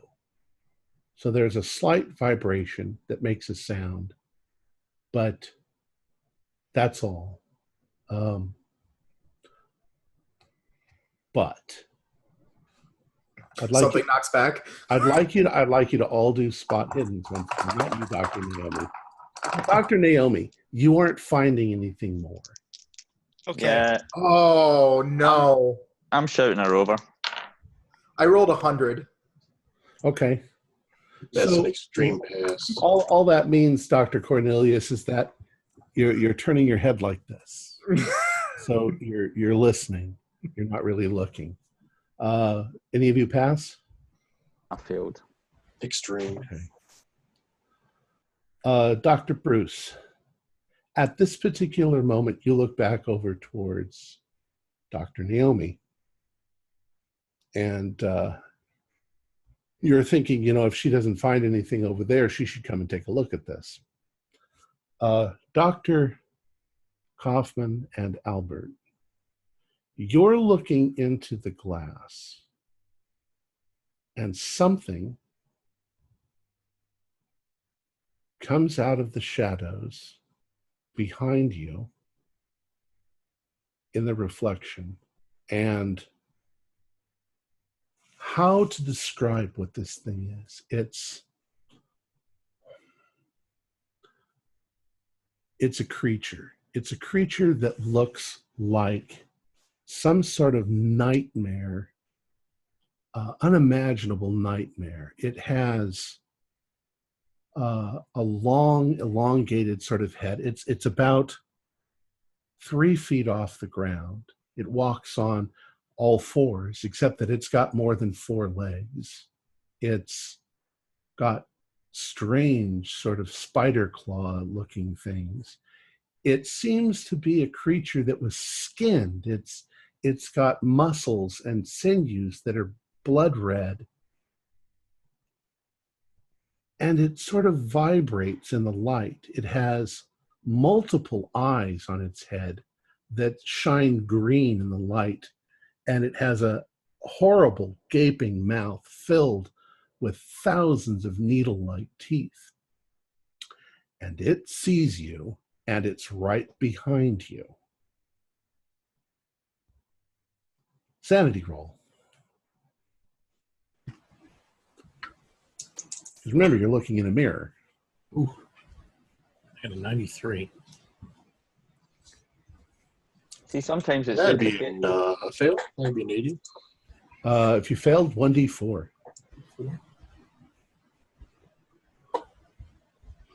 3. Oof. When I see that, I'm going to just scream and run forward. Well, I think you both scream, and you actually jump towards the mirror because you think that the thing is right behind you. Mm-hmm.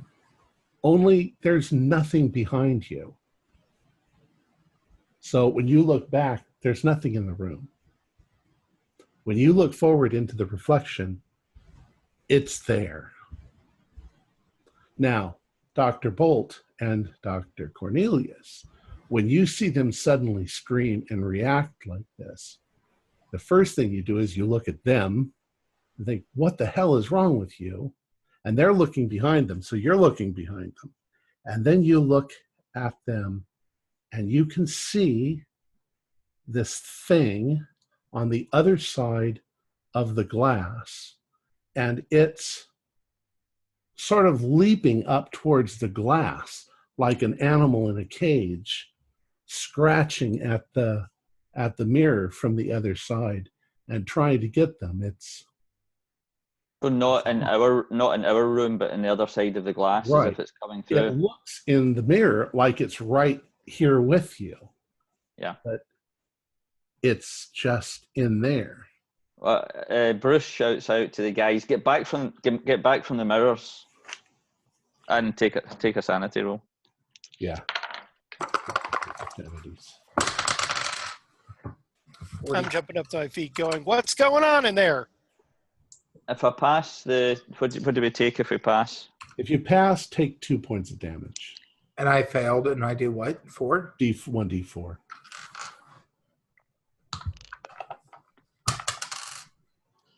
For 3. So you're all just horrified at whatever this thing is, and it scratches at the glass. You hear absolutely nothing, no sound whatsoever from it. The only sound you hear is your own heart's beating. Hey, maybe we should go outside and take some documents. The thing drops to the ground. The thing drops to the ground, and it begins moving back and forth, looking at you, and it actually leaves this mirror and moves to the one next to you over here, and it's still there, and it's looking at you, and it's walking back and forth. Maybe Naomi could bring a bone over and we'll throw it a bone. It does have qualities that seem to be like a dog, like some sort of a hunting beast. So I'm glad I didn't hit the mirror with my hammer. What do we do? Do we get out of here? I shout over to Naomi and tell her what's happening. Let's get out. You're not going to come and see this thing now? Cornelius is going up the slope right now. Like, he's making his way up that slope. Let's get out of here. All right. So you guys are going to turn and run? The other spiral, where that takes us in a different direction, yeah? Right. Do you want to go up the other spiral? Because that's going up as well. If that's closer, that's where I'm going to go. Yeah, that's what I'm thinking. I'm joining up with them. I'll stay with him, I guess. All right. Well, Run. all right. So the four of you are moving immediately to that doorway and going up. And if you glance back, you can see that the thing is watching you with its multiple eyes. Dr. Naomi, you don't know what the hell's happened, but as you run past, you shine your flashlight, and you can see the thing in there too. Only what you see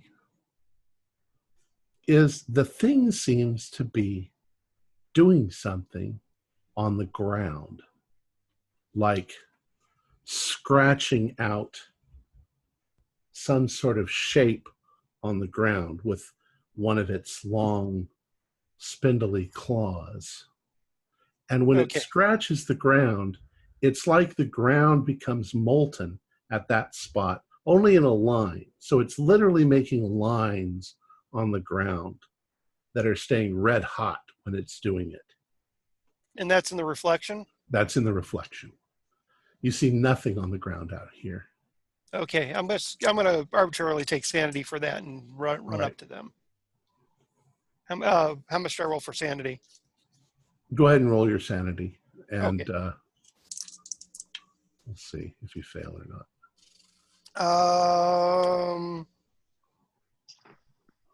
Passed. Okay, just give yourself 2 sanity. Okay. But I'd like you to also do an intelligence roll.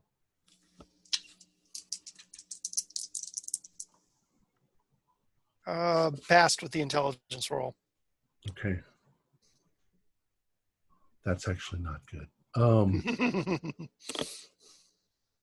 You stop in your tracks as the others are making for the doorway, and you're wondering what is it doing?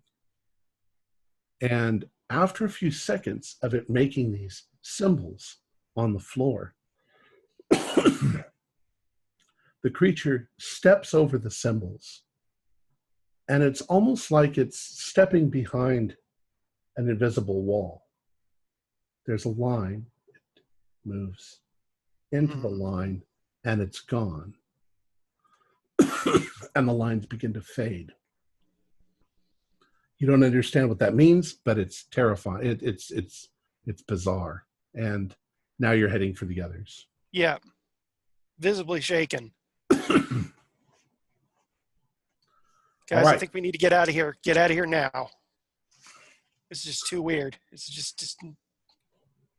All right. So you guys hit the second spiral. You start up, but it's somewhat clogged with rock and rubble. Part of the spiral has been damaged by the mountain slide.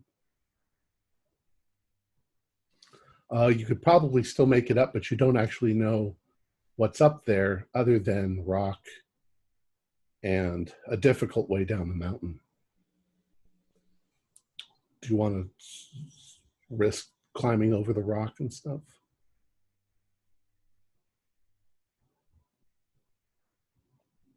I'm quite a good climber, so I could always climb over and see if there's a way through, and if not, we can go back the other way, I suppose. Okay. Dr. Bolt, do a climb roll. Oh, 0-4. Ooh. I'm an expert. Okay. You manage to move around the rubble, and you can see that there is definitely a way out, but it's a little tricky. And if you slip, you might get hurt. So you can do it rather easily. But if the others want to follow you, they're going to have to do some. See you later, guys. No, I'm just like, I explained what's going on. I think we need to go back the way we came. We just need to get out of here. Unless you guys. Or we can throw you the rope and you can pull us up. Yeah, I can do that. But it looks quite I'll go difficult. first. Who has the rope? I throw the rope down to you, tie it around my waist, or a rock. And we both go tumbling down. I will give you a bonus dice for that one, but you're going to have to do a climb roll. Oh, God. Okay.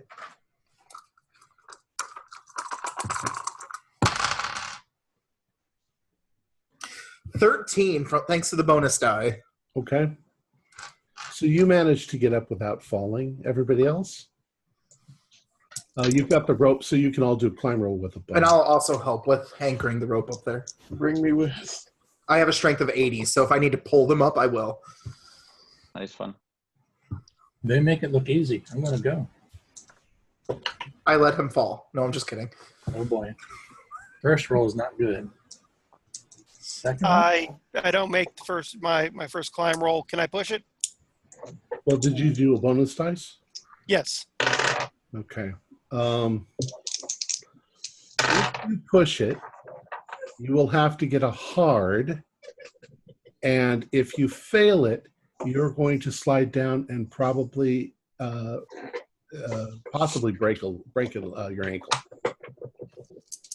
All right, here Up to goes you. nothing. I pass. Thank you for the bonus dice.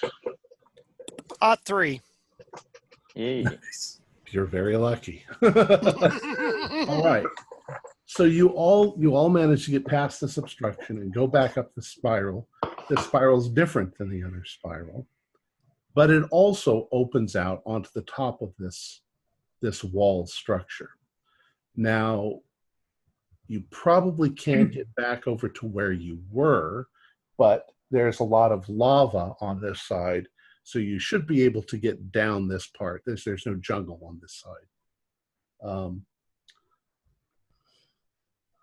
Go ahead and let's all do dex rolls, if that's what you're going to do, if you're going to try to go back down this way. Yeah.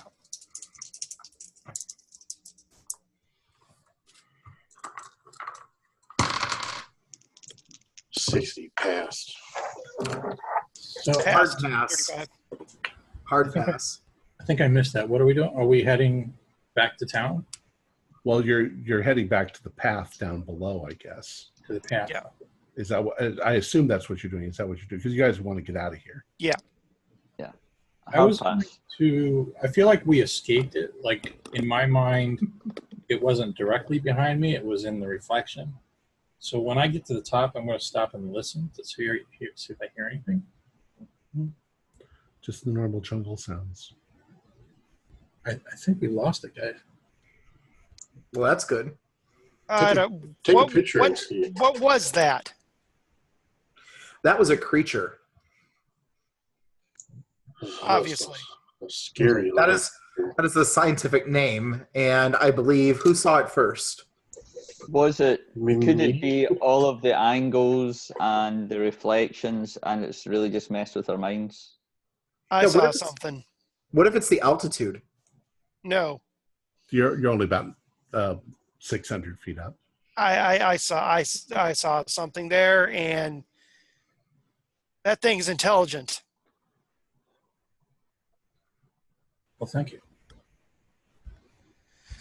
I think we're out of our element here, guys. Let's get out of here. No, look, did you get the skull? No, We need to go get that skull. no, I we said- don't. We need to get people who are far That is more gonna- qualified than us to go. That is Look going at to make our lives. I don't exactly know how it's going to make my life as an oceanographer, but it is going to make our lives. We need to get other people here.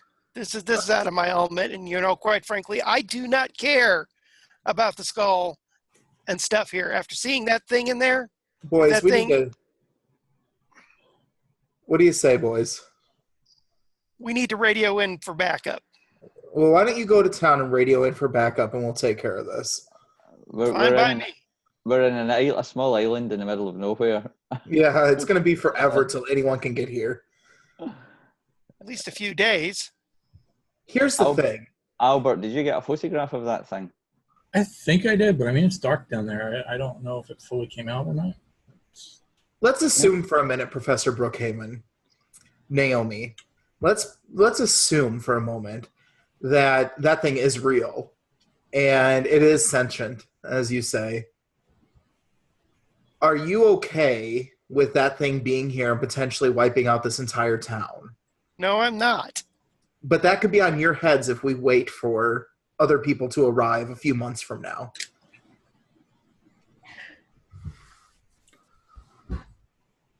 As you Well, then how guys, do you propose on handling this situation? I This don't is out of know. my element. Damn it, Naomi, I am an oceanographer, not a fighter. Neither am I. As you guys are standing there, you're still maybe 20 feet from the structure as you're moving away from it, trying to find a safe way down. You hear a low rumble, and the ground beneath you shakes just a little bit. You can hear the screed rock, little bits of rock start coming down. Let's get out of here. It's just a trembler. We gotta move. I'd like you all to do spot hiddens, though.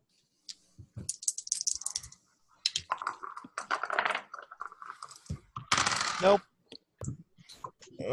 Wait, where did I Fail. Success. 23. 23 All right. out of 40. Albert and Cornelius. All right, I could just see it that Naomi, Kaufman, and Bolt are facing you guys. You guys are facing them, but you can see the structure behind you.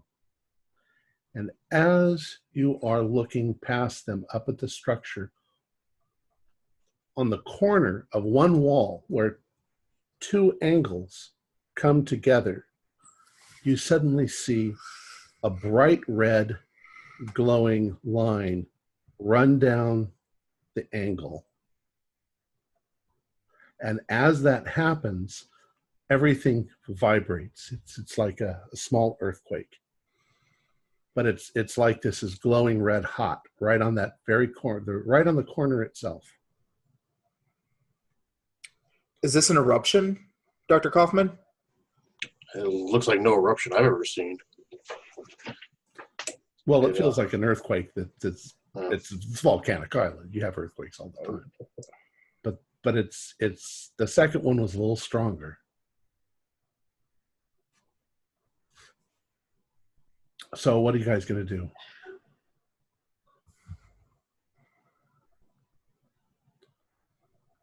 You're going to just be silent. Looking at each other. Do we run? Do we go back into the skull? Dr. Kaufman, what should we do? We're in your territory now, my friend. Oh, I think we need to get out of here. I agree. Let's go. And let's go. Okay. So you start to scramble down over the last month's lava flow, and it's fairly, it's got like smooth curves to it. However, to put your bare hands on it, it's pretty damn sharp. It's like little needles, little razors.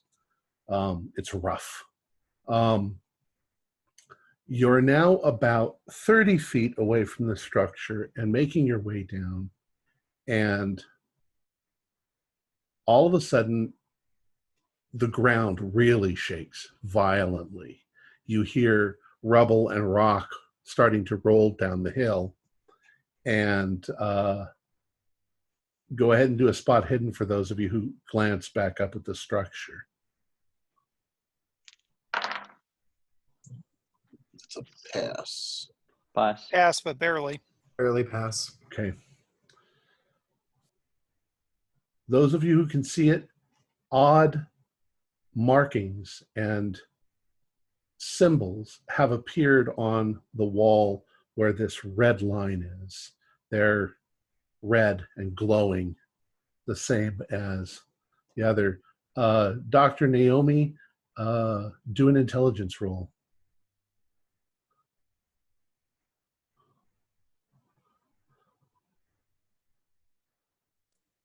Unfortunately, I passed.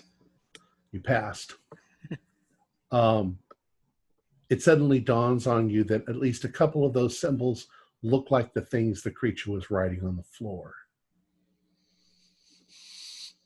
And get out and run. Run. All right. You're now 50 feet away and partway down the hillside when the ground now really violently shakes, and you see smoke and billowing ash shoot out the top of the volcano. It begins to rumble, and you start to see lava flow over the edge of the caldera up above.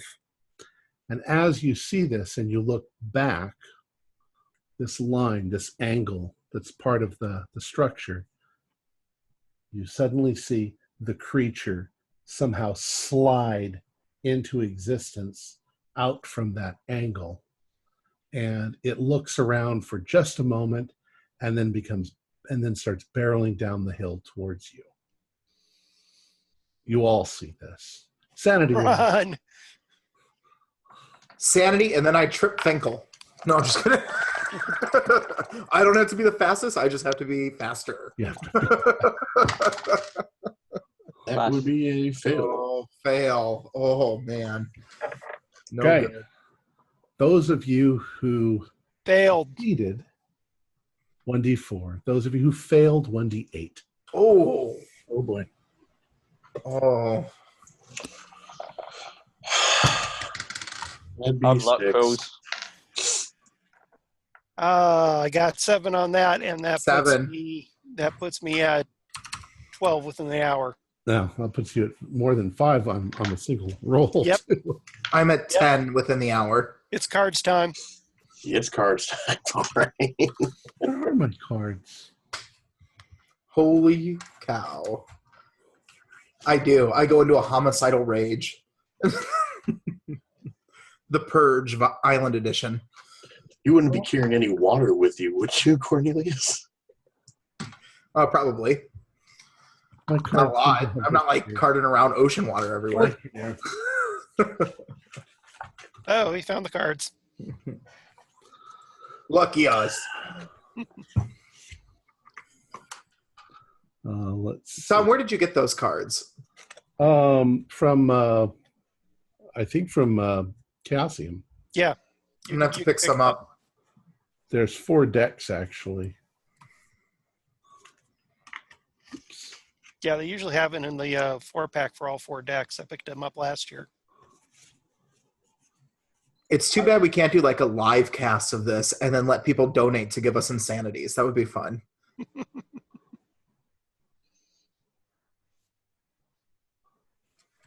All right, where are the cards that I need? Oh, well, good. That's why I put them that way.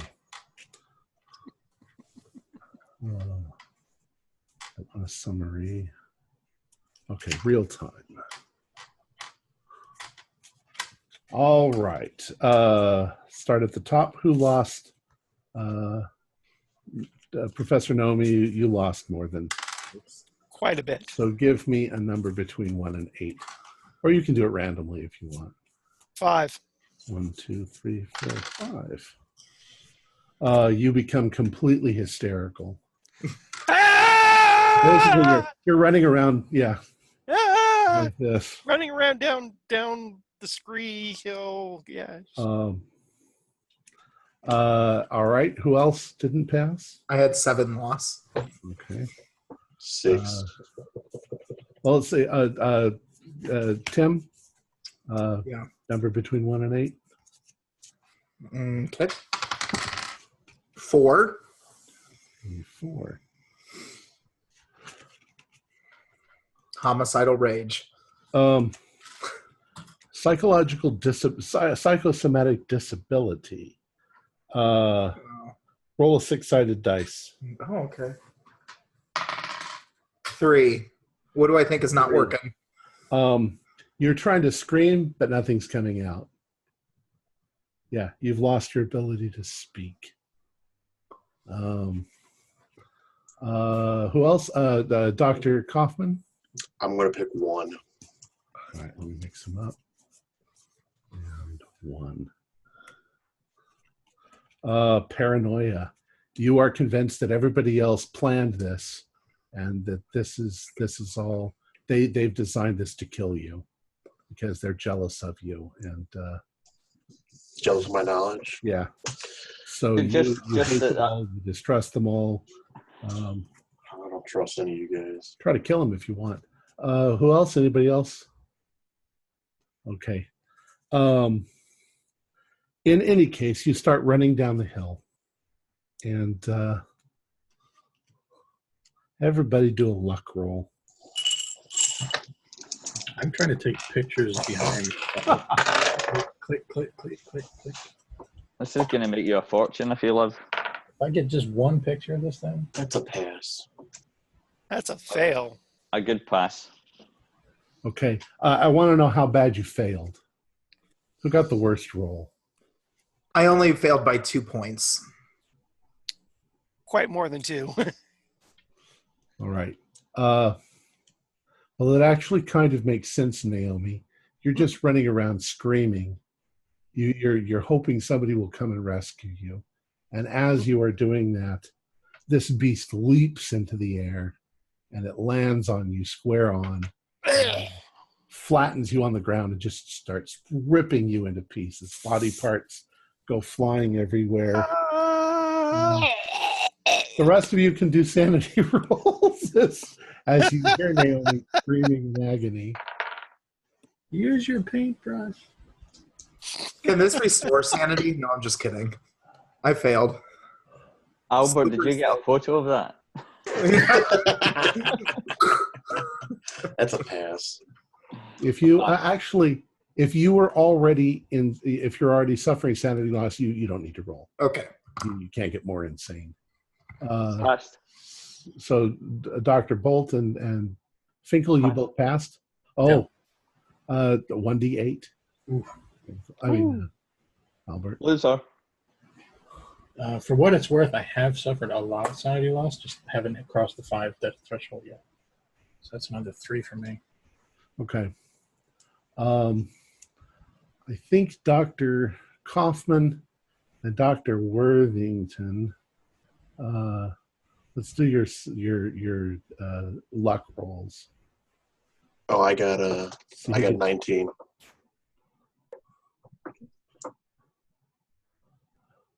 I got a hard success, 24. Okay. Well, you got 19. Is that a hard success? Yeah. What's his luck though? My luck is 50. So that would be, let's see, what do we got? You actually got the better roll. Yeah. Who, him? No, you did. Oh, You did.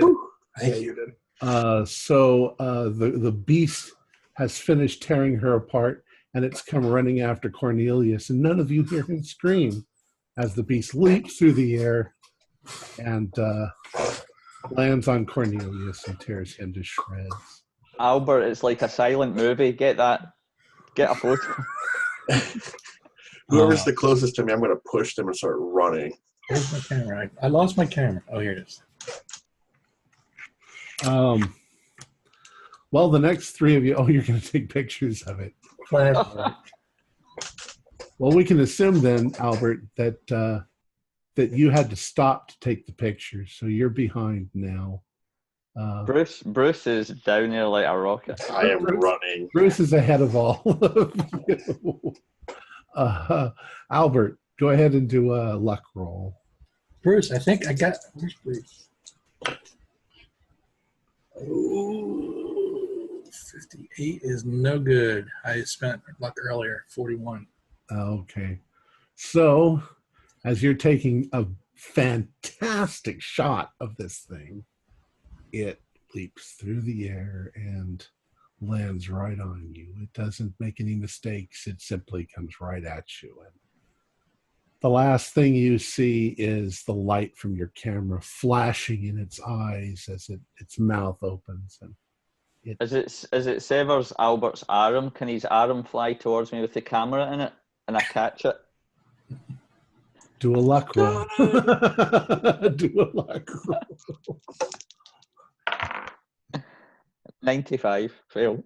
Okay, so as Albert gets hit by the thing, his arm flings back like that, and the camera heads right for you, but you're like, fuck the camera, and the camera hits the ground, smashes into a million pieces. Nobody's ever going to believe me. Dr. Kaufman, go ahead and do a luck roll.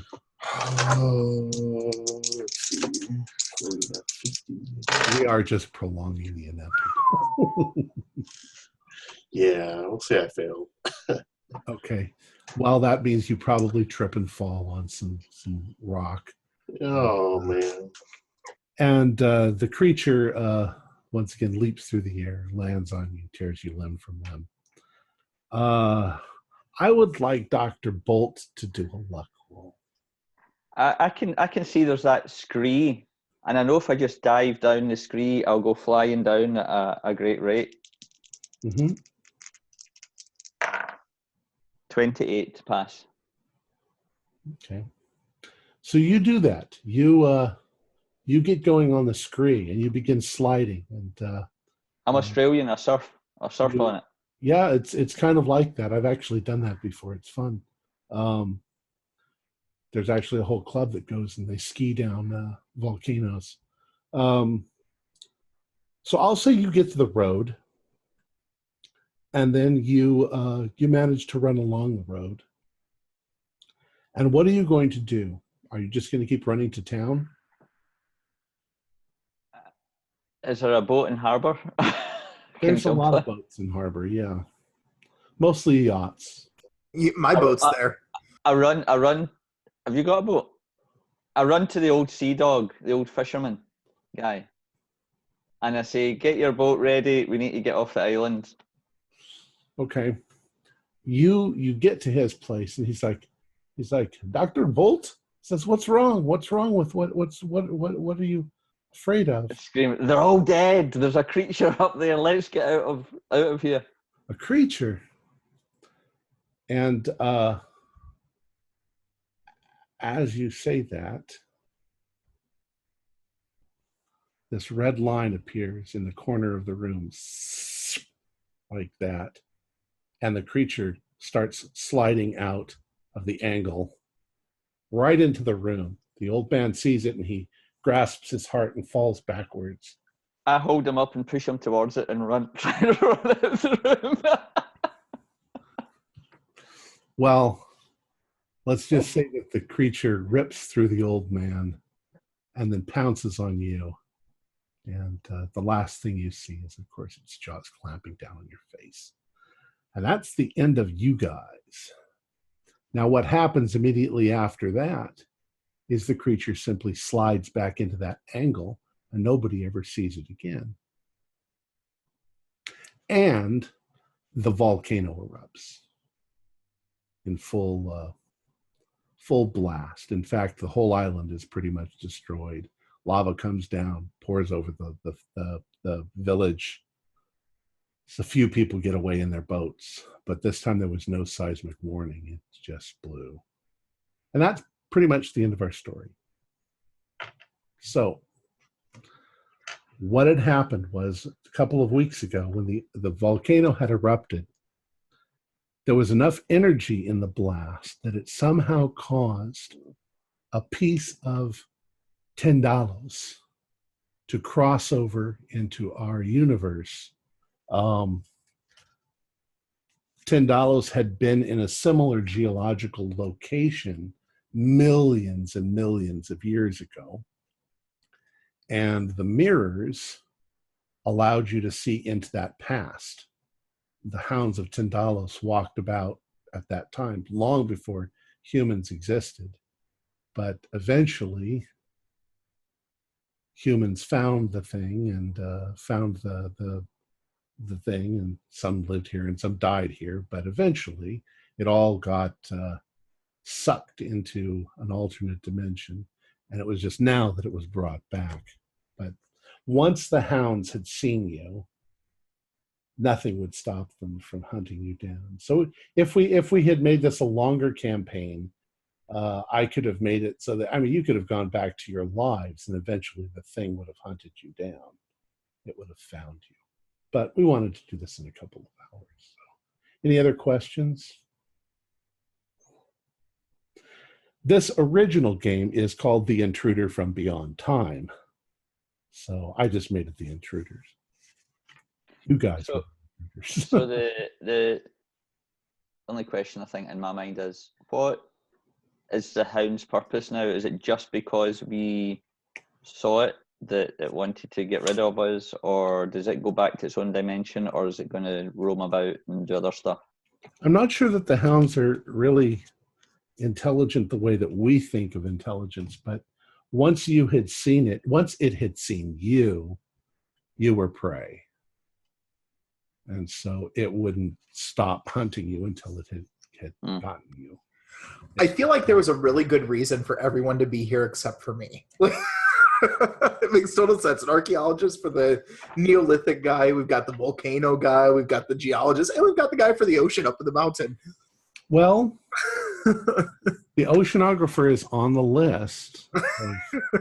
So I don't know why they put the oceanographer in there. The photographer is not on the list. And yet it just suddenly seemed like, there really should be a photographer here to document all of this. And I think you guys did a great job. Good job, guys. Thanks, Tom. So let me finish this up. Our players included Mike Ray, Ford Fitch, Jeff Wilkins, Ken Trench, and Tim Hart, with myself as the keeper of the secrets. We're currently producing 4 shows a week with music and sound effects added in post-production in order to create a richer listener experience. We provide audio-only versions of our shows free for you to download from Podbean or iTunes. If you'd like to become a patron, visit our Patreon account. Just $1 or $2 a month helps us a lot. Like, share, and subscribe to our channel and punch that bell icon for updates on our latest shows. And leave us some comments. We love reading them. This is Tom Rayleigh, together with all the members of our gaming club, inviting you to journey with us once again into the darkness for another adventure into the universe of H.P. Lovecraft and the Call of Cthulhu role-playing game. Until next time, good luck and good gaming.